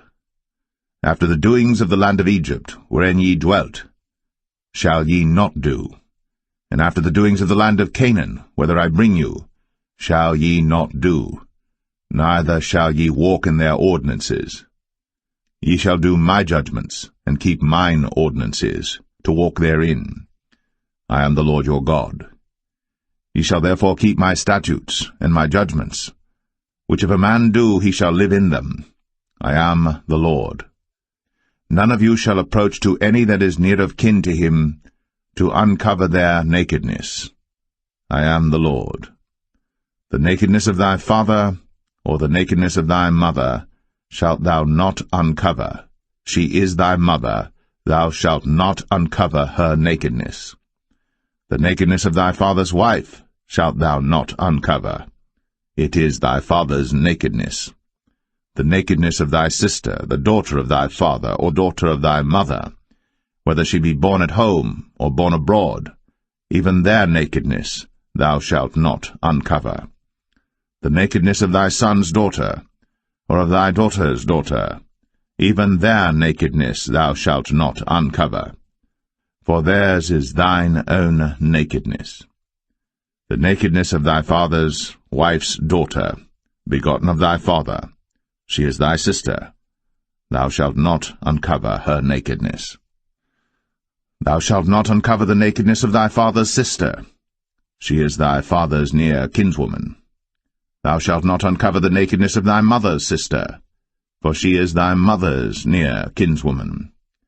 Thou shalt not uncover the nakedness of thy father's brother. Thou shalt not approach to his wife. She is thine aunt. Thou shalt not uncover the nakedness of thy daughter-in-law. She is thy son's wife. Thou shalt not uncover her nakedness. Thou shalt not uncover the nakedness of thy brother's wife. It is thy brother's nakedness. Thou shalt not uncover the nakedness of a woman and her daughter, neither shalt thou take her son's daughter, or her daughter's daughter, to uncover her nakedness, for they are her near kinswoman. It is wickedness. Neither shalt thou take a wife to her sister, to vex her, to uncover her nakedness, beside the other in her lifetime. Also thou shalt not approach unto a woman to uncover her nakedness, as long as she is put apart for her uncleanness. Moreover, thou shalt not lie carnally with thy neighbor's wife, to defile thyself with her. And thou shalt not let any of thy seed pass through the fire to Moloch, neither shalt thou profane the name of thy God. I am the Lord. Thou shalt not lie with mankind, as with womankind. It is abomination. Neither shalt thou lie with any beast, to defile thyself therewith. Neither shall any woman stand before a beast to lie down thereto. It is confusion. Defile not ye yourselves in any of these things. For in all these the nations are defiled which I cast out before you, and the land is defiled. Therefore I do visit the iniquity thereof upon it, and the land itself vomiteth out her inhabitants. Ye shall therefore keep my statutes and my judgments, and shall not commit any of these abominations, neither any of your own nation, nor any stranger that sojourneth among you. For all these abominations have the men of the land done, which were before you, and the land is defiled, that the land spew not you out also, when ye defile it, as it spewed out the nations that were before you. For whosoever shall commit any of these abominations, even the souls that commit them, shall be cut off from among their people. Therefore shall ye keep mine ordinance, that ye commit not any one of these abominable customs, which were committed before you, and that ye defile not yourselves therein. I am the Lord your God.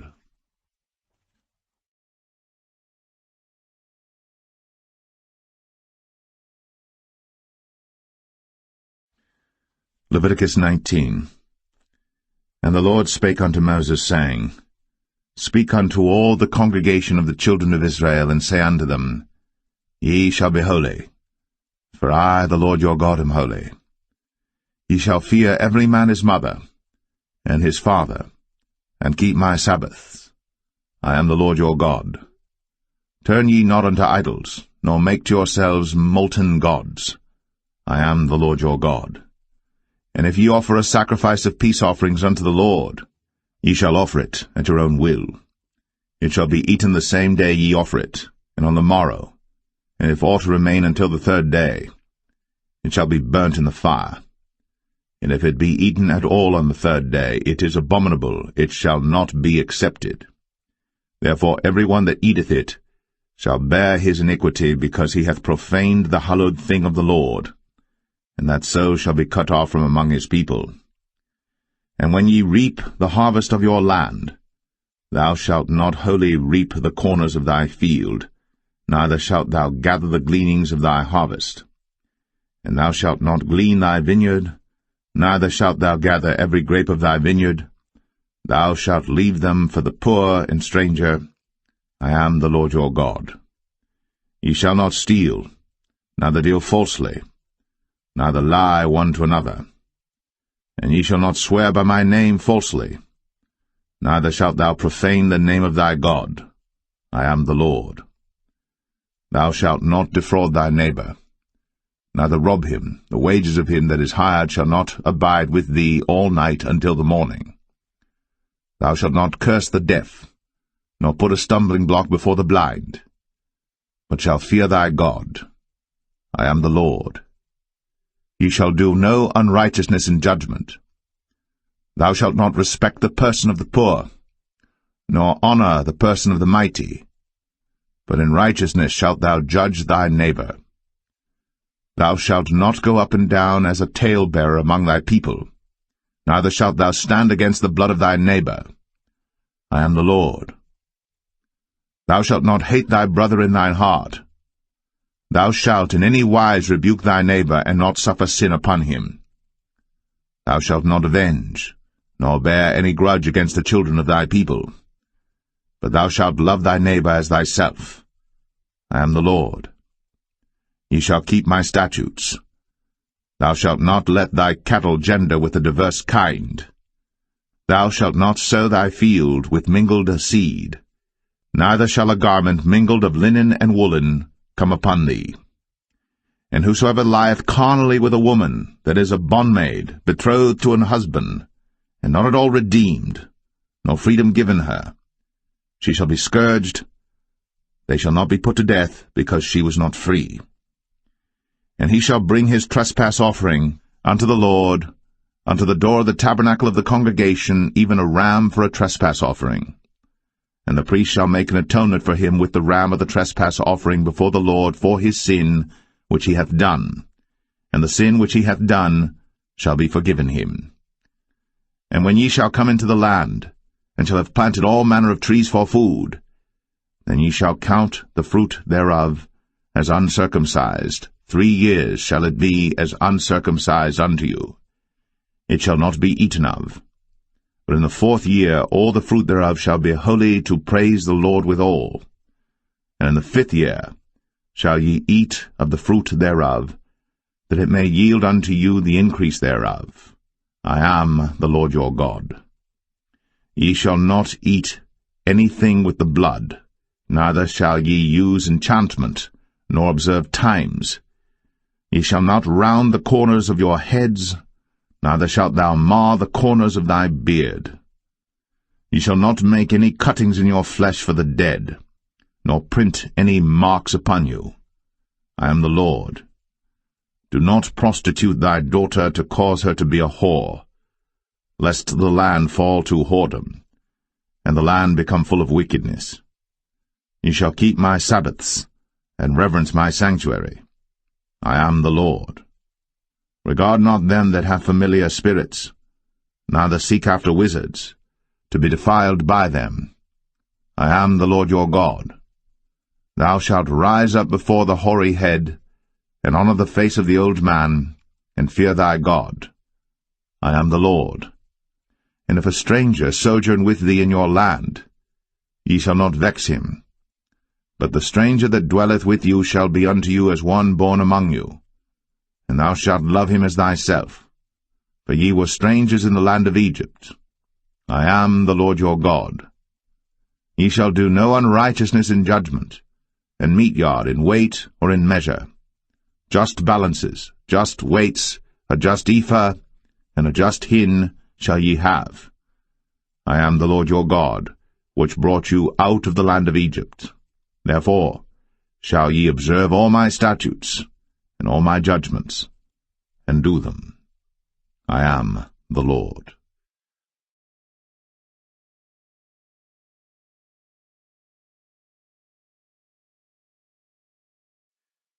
Leviticus 20.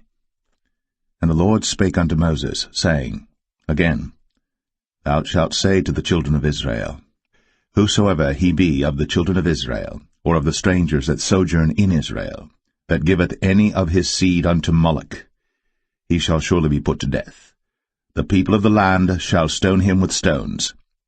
And I will set my face against that man, and will cut him off from among his people, because he hath given of his seed unto Moloch, to defile my sanctuary, and to profane my holy name. And if the people of the land do any ways hide their eyes from the man, when he giveth of his seed unto Moloch, and kill him not, then I will set my face against that man, and against his family, and will cut him off, and all that go a-whoring after him, to commit whoredom with Moloch from among their people. And the soul that turneth after such as have familiar spirits, and after wizards, to go a-whoring after them, I will even set my face against that soul, and will cut him off from among his people. Sanctify yourselves, therefore, and be ye holy, for I am the Lord your God. And ye shall keep my statutes, and do them. I am the Lord which sanctify you. For every one that curseth his father or his mother shall be surely put to death. He hath cursed his father or his mother, his blood shall be upon him. And the man that committeth adultery with another man's wife, even he that committeth adultery with his neighbour's wife, the adulterer and the adulteress, shall surely be put to death. And the man that lieth with his father's wife hath uncovered his father's nakedness. Both of them shall surely be put to death. Their blood shall be upon them. And if a man lie with his daughter-in-law, both of them shall surely be put to death. They have wrought confusion. Their blood shall be upon them. If a man also lie with mankind, as he lieth with a woman, both of them have committed an abomination. They shall surely be put to death. Their blood shall be upon them. And if a man take a wife and her mother, it is wickedness. They shall be burnt with fire, both he and they, that there be no wickedness among you. And if a man lie with a beast, he shall surely be put to death, and ye shall slay the beast. And if a woman approach unto any beast, and lie down thereto, thou shalt kill the woman and the beast. They shall surely be put to death. Their blood shall be upon them. And if a man shall take his sister, his father's daughter, or his mother's daughter, and see her nakedness, and she see his nakedness, it is a wicked thing, and they shall be cut off in the sight of their people. He hath uncovered his sister's nakedness, he shall bear his iniquity. And if a man shall lie with a woman having her sickness, and shall uncover her nakedness, he hath discovered her fountain, and she hath uncovered the fountain of her blood. and both of them shall be cut off from among their people. And thou shalt not uncover the nakedness of thy mother's sister, nor of thy father's sister, for he uncovereth his near kin, they shall bear their iniquity. And if a man shall lie with his uncle's wife, he hath uncovered his uncle's nakedness, they shall bear their sin, they shall die childless. And if a man shall take his brother's wife, it is an unclean thing. He hath uncovered his brother's nakedness, they shall be childless. Ye shall therefore keep all my statutes and all my judgments, and do them, that the land, whither I bring you to dwell therein, spew you not out. And ye shall not walk in the manners of the nation, which I cast out before you. For they committed all these things, and therefore I abhorred them. But I have said unto you, Ye shall inherit their land, and I will give it unto you to possess it, a land that floweth with milk and honey. I am the Lord your God, which hath separated you from other people. Ye shall therefore put difference between clean beasts and unclean, and between unclean fowls and clean. And ye shall not make your souls abominable by beast, or by fowl, or by any manner of living thing that creepeth on the ground, which I have separated from you as unclean. And ye shall be holy unto me, for I the Lord am holy, and have severed you from other people, that ye should be mine. A man also, or woman that hath a familiar spirit, or that is a wizard, shall surely be put to death. They shall stone them with stones, their blood shall be upon them.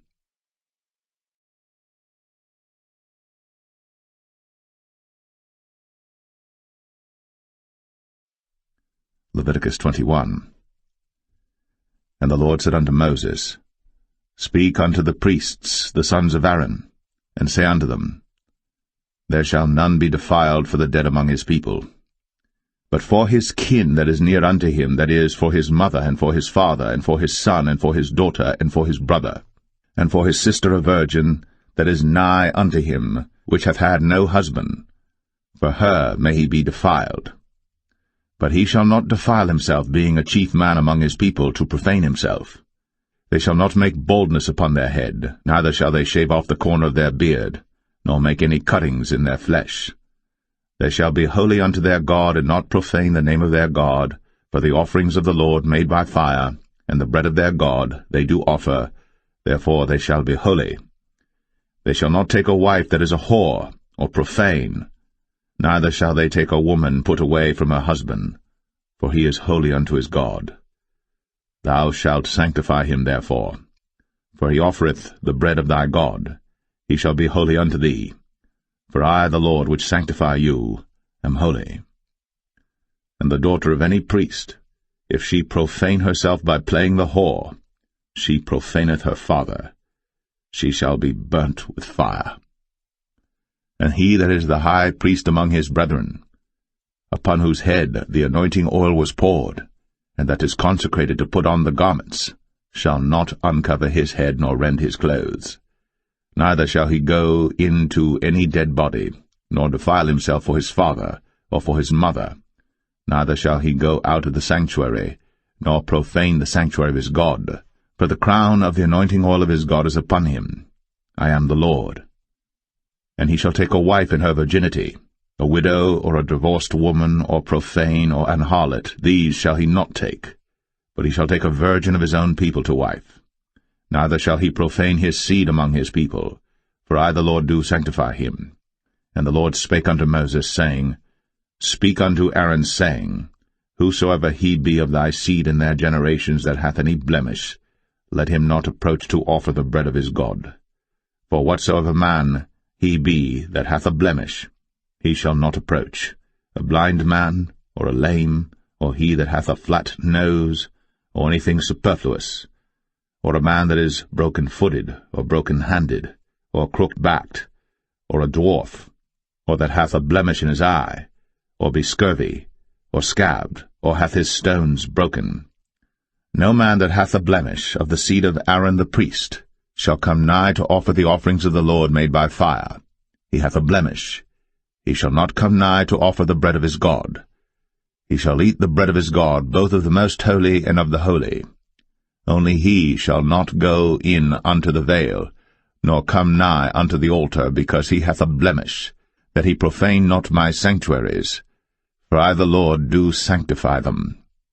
And Moses told it unto Aaron and to his sons, and unto all the children of Israel.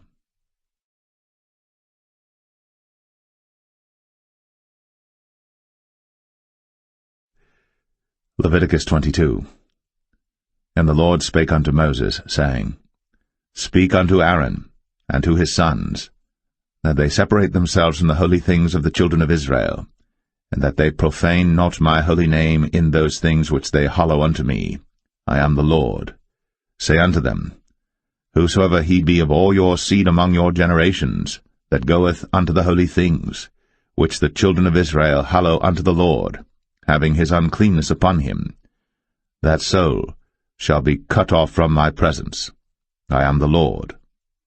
What man soever of the seed of Aaron is a leper, or hath a running issue, he shall not eat of the holy things until he be clean.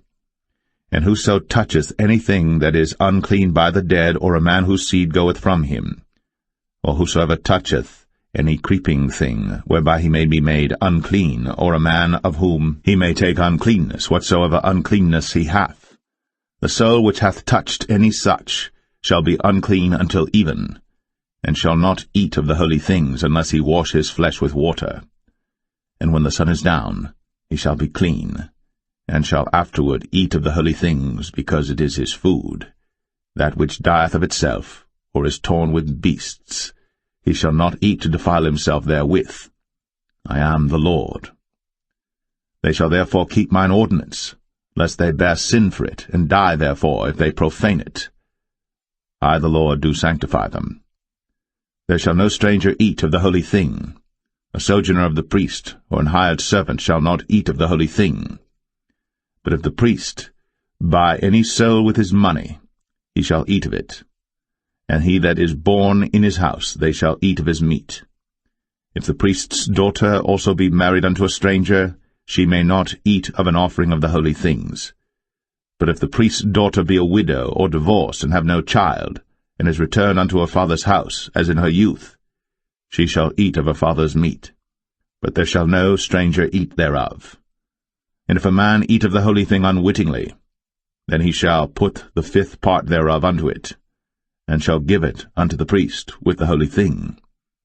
And they shall not profane the holy things of the children of Israel, which they offer unto the Lord, or suffer them to bear the iniquity of trespass, when they eat their holy things. For I the Lord do sanctify them. And the Lord spake unto Moses, saying, Speak unto Aaron and to his sons, and unto all the children of Israel, and say unto them, Whatsoever he be of the house of Israel, or of the strangers in Israel, that will offer his oblation for all his vows, and for all his freewill offerings, which they will offer unto the Lord for a burnt offering, ye shall offer at your own will a male without blemish, of the beeves, of the sheep, or of the goats. But whatsoever hath a blemish, that shall ye not offer, for it shall not be acceptable for you. And whosoever offereth a sacrifice of peace offerings unto the Lord to accomplish his vow, or a freewill offering in beeves or sheep, it shall be perfect to be accepted. There shall be no blemish therein.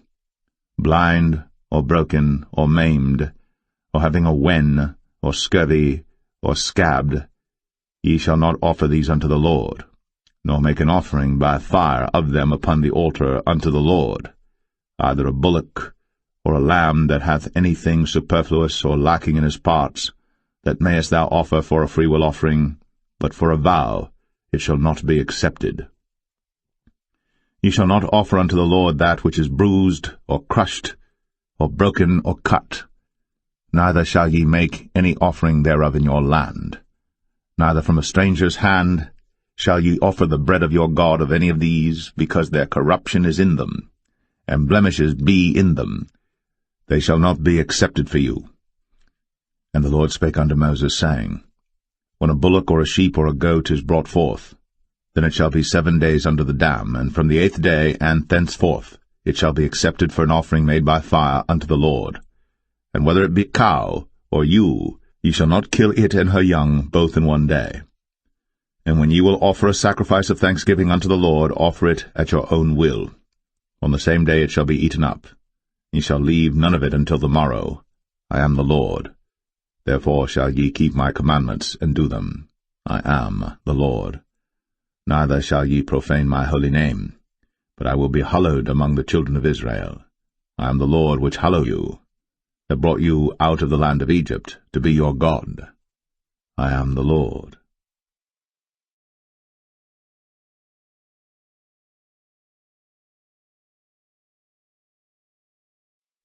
Leviticus 23. And the Lord spake unto Moses, saying, Speak unto the children of Israel, and say unto them, Concerning the feasts of the Lord, which ye shall proclaim to be holy convocations, even these are my feasts. 6 days shall work be done, but the 7th day is the Sabbath of rest, and holy convocation. Ye shall do no work therein. It is the Sabbath of the Lord in all your dwellings. These are the feasts of the Lord, even holy convocations, which ye shall proclaim in their seasons. In the 14th day of the 1st month at even is the Lord's Passover, and on the 15th day of the same month is the feast of unleavened bread unto the Lord. 7 days ye must eat unleavened bread. In the 1st day ye shall have an holy convocation. Ye shall do no servile work therein. But ye shall offer an offering made by fire unto the Lord 7 days. In the 7th day is an holy convocation. Ye shall do no servile work therein. And the Lord spake unto Moses, saying, Speak unto the children of Israel, and say unto them, When ye be come into the land which I give unto you, and shall reap the harvest thereof, then ye shall bring a sheaf of the first fruits of your harvest unto the priest. And he shall wave the sheaf before the Lord, to be accepted for you. On the morrow after the Sabbath the priest shall wave it. And ye shall offer that day, when ye wave the sheaf, an he-lamb without blemish of the 1st year for a burnt offering unto the Lord. And the meat offering thereof shall be 2/10 deals of fine flour mingled with oil, an offering made by fire unto the Lord for a sweet savour. And the drink offering thereof shall be of wine, the 4th part of an hin. And ye shall eat neither bread, nor parched corn, nor green ears, until the selfsame day that ye have brought an offering unto your God. It shall be a statute for ever throughout your generations in all your dwellings. And ye shall count unto you from the morrow after the Sabbath, from the day that ye brought the sheaf of the wave offering, 7 Sabbaths shall be complete. Even unto the morrow, after the 7th Sabbath, shall ye number 50 days. And ye shall offer a new meat offering unto the Lord. Ye shall bring out of your habitations 2 wave loaves of 2/10 deals. They shall be of fine flour. They shall be baked with leaven. They are the first fruits unto the Lord. And ye shall offer with the bread 7 lambs without a blemish of the 1st year, and 1 young bullock, and 2 rams. They shall be for a burnt offering unto the Lord, with their meat offering, and their drink offerings, even an offering made by fire of sweet savour unto the Lord. Then ye shall sacrifice 1 kid of the goats for a sin offering, and 2 lambs of the 1st year for a sacrifice of peace offerings. And the priest shall wave them with the bread of the first fruits for a wave offering before the Lord. With the 2 lambs they shall be holy to the Lord for the priests. And ye shall proclaim on the selfsame day, that it may be an holy convocation unto you. Ye shall do no servile work therein. It shall be a statute for ever in all your dwellings throughout your generations. And when ye reap the harvest of your land, thou shalt not make clean riddance of the corners of thy field when thou reapest, neither shalt thou gather any gleanings of thy harvest. Thou shalt leave them unto the poor, and to the stranger. I am the Lord your God. And the Lord spake unto Moses, saying, Speak unto the children of Israel, saying, In the 7th month, in the 1st day of the month, shall ye have a Sabbath, a memorial of blowing of trumpets, and holy convocation. Ye shall do no servile work therein. But ye shall offer an offering made by fire unto the Lord. And the Lord spake unto Moses, saying, Also on the 10th day of this 7th month there shall be a day of atonement. It shall be an holy convocation unto you. And ye shall afflict your souls, and offer an offering made by fire unto the Lord. And ye shall do no work in that same day. For it is a day of atonement, to make an atonement for you before the Lord your God. For whatsoever soul it be that shall not be afflicted in that same day, he shall be cut off from among his people. And whatsoever soul it be that doeth any work in that same day, the same soul will I destroy from among his people. He shall do no manner of work. It shall be a statute for ever throughout your generations in all your dwellings. It shall be unto you a Sabbath of rest, and ye shall afflict your souls.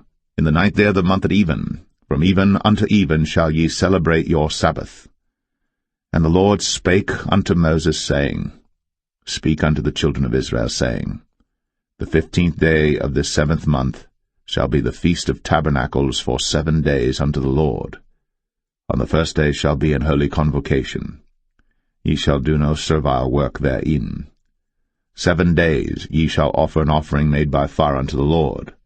On the 8th day shall be an holy convocation unto you. And ye shall offer an offering made by fire unto the Lord. It is a solemn assembly. And ye shall do no servile work therein. These are the feasts of the Lord which ye shall proclaim to be holy convocations, to offer an offering made by fire unto the Lord, a burnt offering, and a meat offering, a sacrifice, and drink offerings, everything upon his day. Beside the Sabbaths of the Lord, and beside your gifts, and beside all your vows, and beside all your free will offerings which ye give unto the Lord, also in the 15th day of the 7th month, when ye have gathered in the fruit of the land, ye shall keep a feast unto the Lord 7 days. On the first day shall be a Sabbath, and on the 8th day shall be a Sabbath. And ye shall take you on the first day the boughs of goodly trees, branches of palm trees, and the boughs of thick trees, and willows of the brook.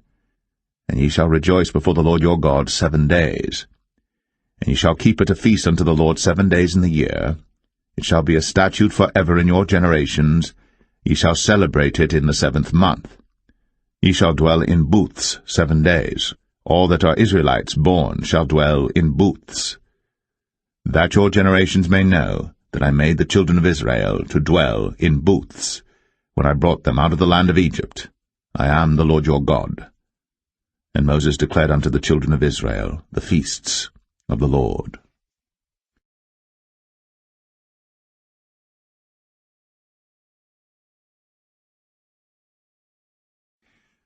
Leviticus 24. And the Lord spake unto Moses, saying, Command the children of Israel, that they bring unto thee pure oil olive beaten for the light, to cause the lamps to burn continually. Without the veil of the testimony, in the tabernacle of the congregation, shall Aaron order it from the evening unto the morning before the Lord continually. It shall be a statute for ever in your generations. He shall order the lamps upon the pure candlestick before the Lord continually. And thou shalt take fine flour, and bake 12 cakes thereof. 2 tenth deals shall be in 1 cake. And thou shalt set them in 2 rows, 6 in a row, upon the pure table before the Lord. And thou shalt put pure frankincense upon each row, that it may be on the bread for a memorial, even an offering made by fire unto the Lord. Every Sabbath he shall set it in order before the Lord continually, being taken from the children of Israel by an everlasting covenant. And it shall be Aaron's and his sons, and they shall eat it in the holy place.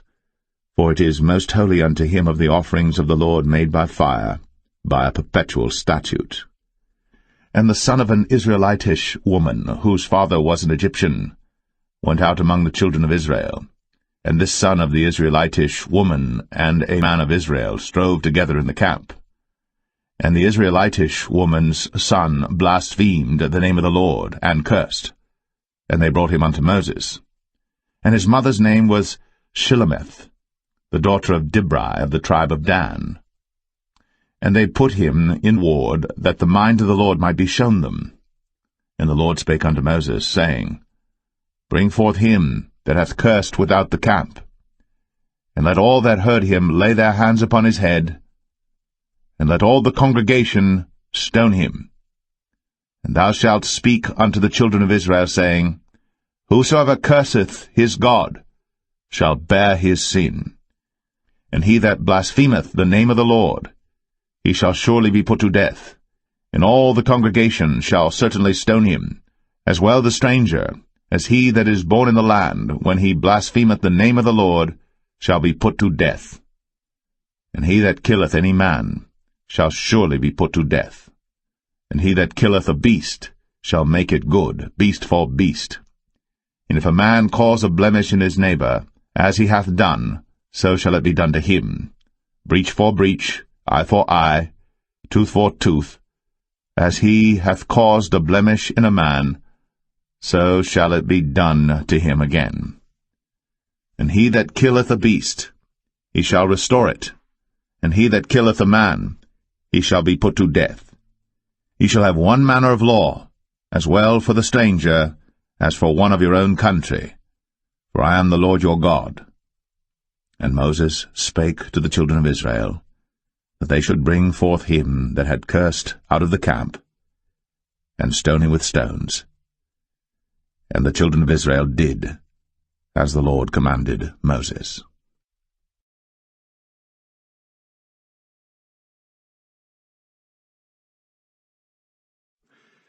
Leviticus 25.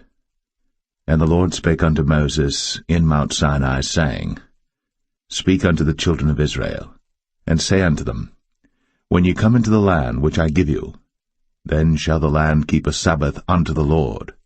6 years thou shalt sow thy field, and 6 years thou shalt prune thy vineyard, and gather in the fruit thereof. But in the 7th year shall be a Sabbath of rest unto the land, a Sabbath for the Lord. Thou shalt neither sow thy field, nor prune thy vineyard. That which groweth of its own accord of thy harvest thou shalt not reap, neither gather the grapes of thy vine undressed. For it is a year of rest unto the land, and the Sabbath of the land shall be meat for you, for thee and for thy servant, and for thy maid, and for thy hired servant, and for thy stranger that sojourneth with thee, and for thy cattle, and for the beasts that are in thy land shall all the increase thereof be meat. And thou shalt number 7 Sabbaths of years unto thee, 7 times 7 years, and the space of the 7 Sabbaths of years shall be unto thee 49 years. Then shalt thou cause the trumpet of the Jubilee to sound on the 10th day of the 7th month. In the day of atonement shall ye make the trumpet sound throughout all your land. And ye shall hallow the 50th year, and proclaim liberty throughout all the land unto all the inhabitants thereof. It shall be a jubilee unto you. And ye shall return every man unto his possession, and ye shall return every man unto his family. A jubilee shall that 50th year be unto you. Ye shall not sow, neither reap that which groweth of itself in it, nor gather the grapes in it of thy vine undressed. For it is the jubilee. It shall be holy unto you. Ye shall eat the increase thereof out of the field.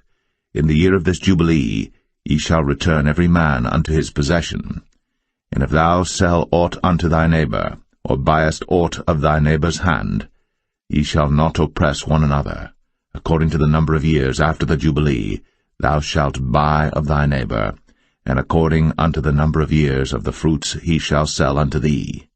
According to the multitude of years thou shalt increase the price thereof, and according to the fewness of years thou shalt diminish the price of it, for according to the number of the years of the fruits doth he sell unto thee. Ye shall not therefore oppress one another, but thou shalt fear thy God, for I am the Lord your God. Wherefore ye shall do my statutes, and keep my judgments, and do them. And ye shall dwell in the land in safety, and the land shall yield her fruit, and ye shall eat your fill, and dwell therein in safety. And if ye shall say, What shall we eat the 7th year?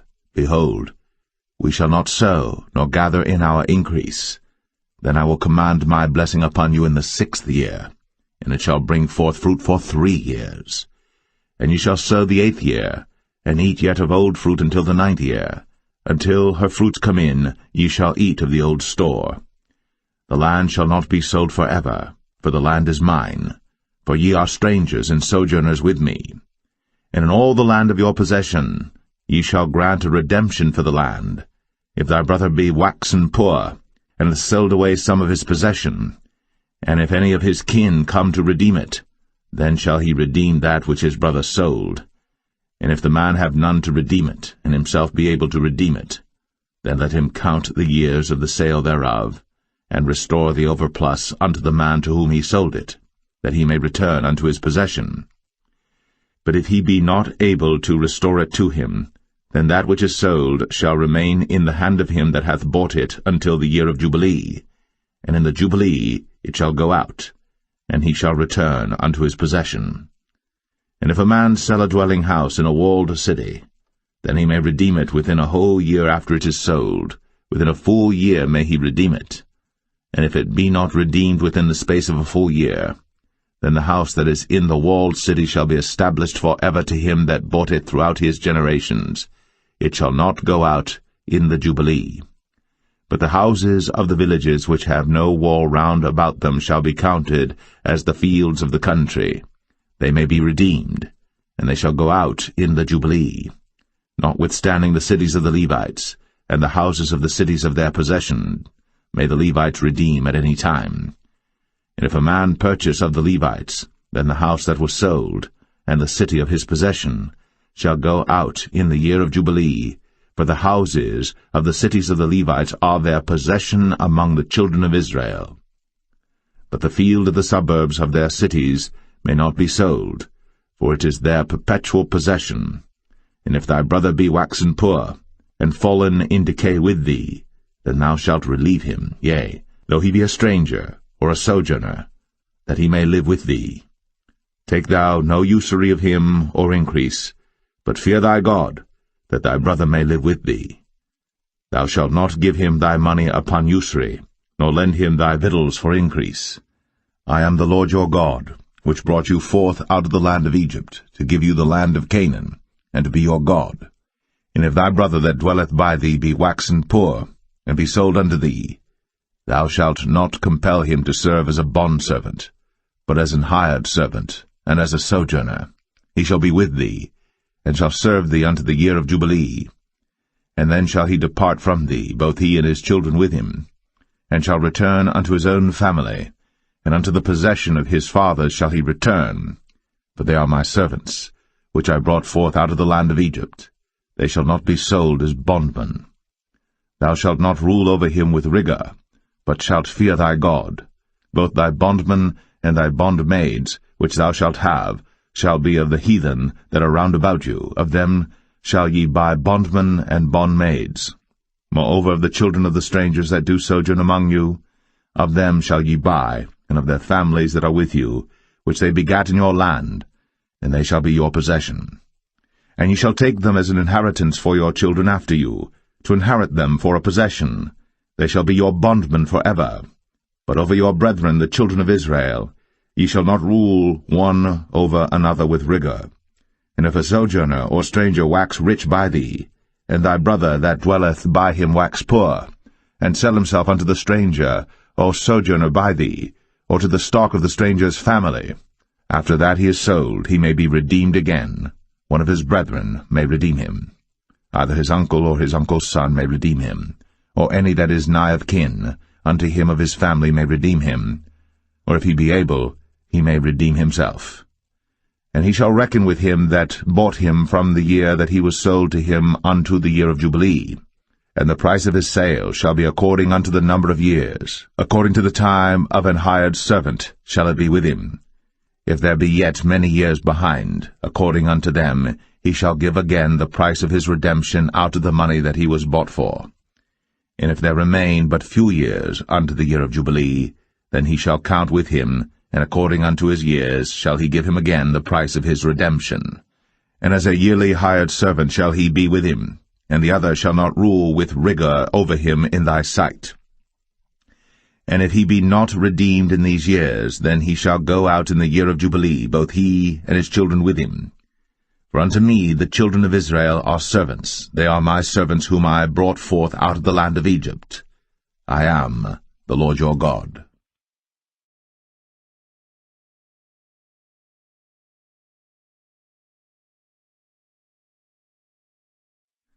Leviticus 26. Ye shall make you no idols nor graven image, neither rear you up a standing image, neither shall ye set up any image of stone in your land, to bow down unto it, for I am the Lord your God. Ye shall keep my Sabbaths, and reverence my sanctuary. I am the Lord. If ye walk in my statutes, and keep my commandments, and do them, then I will give you rain in due season, and the land shall yield her increase, and the trees of the field shall yield their fruit. And your threshing shall reach unto the vintage, and the vintage shall reach unto the sowing time. And ye shall eat your bread to the full, and dwell in your land safely. And I will give peace in the land, and ye shall lie down, and none shall make you afraid. And I will rid evil beasts out of the land, neither shall the sword go through your land. And ye shall chase your enemies, and they shall fall before you by the sword. And 5 of you shall chase 100, and 100 of you shall put 10,000 to flight. And your enemies shall fall before you by the sword. For I will have respect unto you, and make you fruitful, and multiply you, and establish my covenant with you. And ye shall eat old store, and bring forth the old because of the new. And I will set my tabernacle among you, and my soul shall not abhor you. And I will walk among you, and will be your God, and ye shall be my people. I am the Lord your God, which brought you forth out of the land of Egypt, that ye should not be their bondmen. And I have broken the bands of your yoke, and made you go upright. But if ye will not hearken unto me, and will not do all these commandments, and if ye shall despise my statutes, or if your soul abhor my judgments, so that ye will not do all my commandments, but that ye break my covenant, I also will do this unto you. I will even appoint over you terror, consumption, and the burning ague, that shall consume the eyes, and cause sorrow of heart. And ye shall sow your seed in vain, for your enemies shall eat it. And I will set my face against you, and ye shall be slain before your enemies. They that hate you shall reign over you, and ye shall flee when none pursueth you. And if ye will not yet for all this hearken unto me, then I will punish you 7 times more for your sins. And I will break the pride of your power, and I will make your heaven as iron, and your earth as brass. And your strength shall be spent in vain. For your land shall not yield her increase, neither shall the trees of the land yield their fruits. And if ye walk contrary unto me, and will not hearken unto me, I will bring 7 times more plagues upon you according to your sins. I will also send wild beasts among you, which shall rob you of your children, and destroy your cattle, and make you few in number, and your highways shall be desolate. And if ye will not be reformed by me by these things, but will walk contrary unto me, then will I also walk contrary unto you, and will punish you yet 7 times for your sins. And I will bring a sword upon you, that shall avenge the quarrel of my covenant. And when ye are gathered together within your cities, I will send the pestilence among you, and ye shall be delivered into the hand of the enemy. And when I have broken the staff of your bread, 10 women shall bake your bread in 1 oven, and they shall deliver you your bread again by weight, and ye shall eat and not be satisfied. And if ye will not for all this hearken unto me, but walk contrary unto me, then I will walk contrary unto you also in fury, and I, even I, will chastise you 7 times for your sins. And ye shall eat the flesh of your sons, and the flesh of your daughters shall ye eat. And I will destroy your high places, and cut down your images, and cast your carcasses upon the carcasses of your idols. And my soul shall abhor you. And I will make your cities waste, and bring your sanctuaries unto desolation, and I will not smell the savour of your sweet odours. And I will bring the land into desolation, and your enemies which dwell therein shall be astonished at it. And I will scatter you among the heathen, and will draw out a sword after you, and your land shall be desolate, and your cities waste. Then shall the land enjoy her Sabbaths, as long as it lieth desolate, and ye be in your enemy's land. Even then shall the land rest, and enjoy her Sabbaths. As long as it lieth desolate it shall rest, because it did not rest in your Sabbaths, when ye dwelt upon it. And upon them that are left alive of you I will send a faintness into their hearts in the lands of their enemies, and the sound of a shaken leaf shall chase them, and they shall flee, as fleeing from a sword, and they shall fall when none pursueth. And they shall fall one upon another, as it were before a sword, when none pursueth. And ye shall have no power to stand before your enemies, and ye shall perish among the heathen. And the land of your enemies shall eat you up, and they that are left of you shall pine away in their iniquity in your enemies' lands, and also in the iniquities of their fathers shall they pine away with them, if they shall confess their iniquity, and the iniquity of their fathers, with their trespass which they trespassed against me, and that also they have walked contrary unto me, and that I also have walked contrary unto them, and have brought them into the land of their enemies.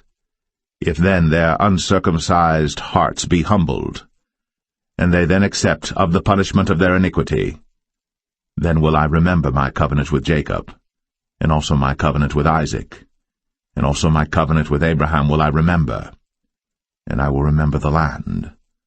The land also shall be left of them, and shall enjoy her Sabbaths, while she lieth desolate without them.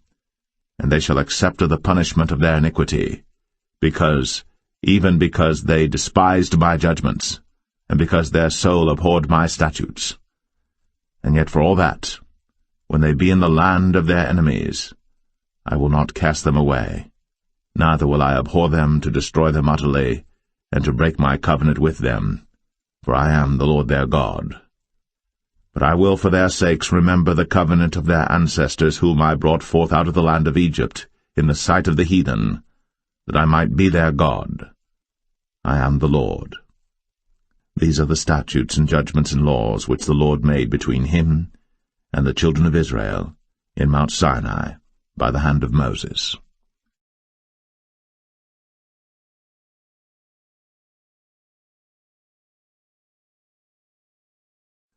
Leviticus 27.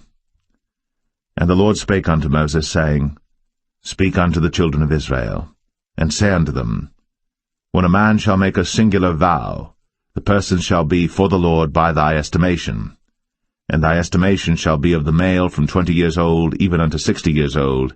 Even thy estimation shall be 50 shekels of silver after the shekel of the sanctuary. And if it be a female, then thy estimation shall be 30 shekels.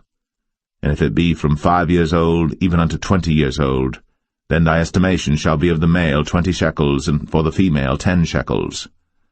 And if it be from a month old even unto 5 years old, then thy estimation shall be of the male 5 shekels of silver, and for the female thy estimation shall be 3 shekels of silver. And if it be from 60 years old and above, if it be a male, then thy estimation shall be 15 shekels, and for the female 10 shekels.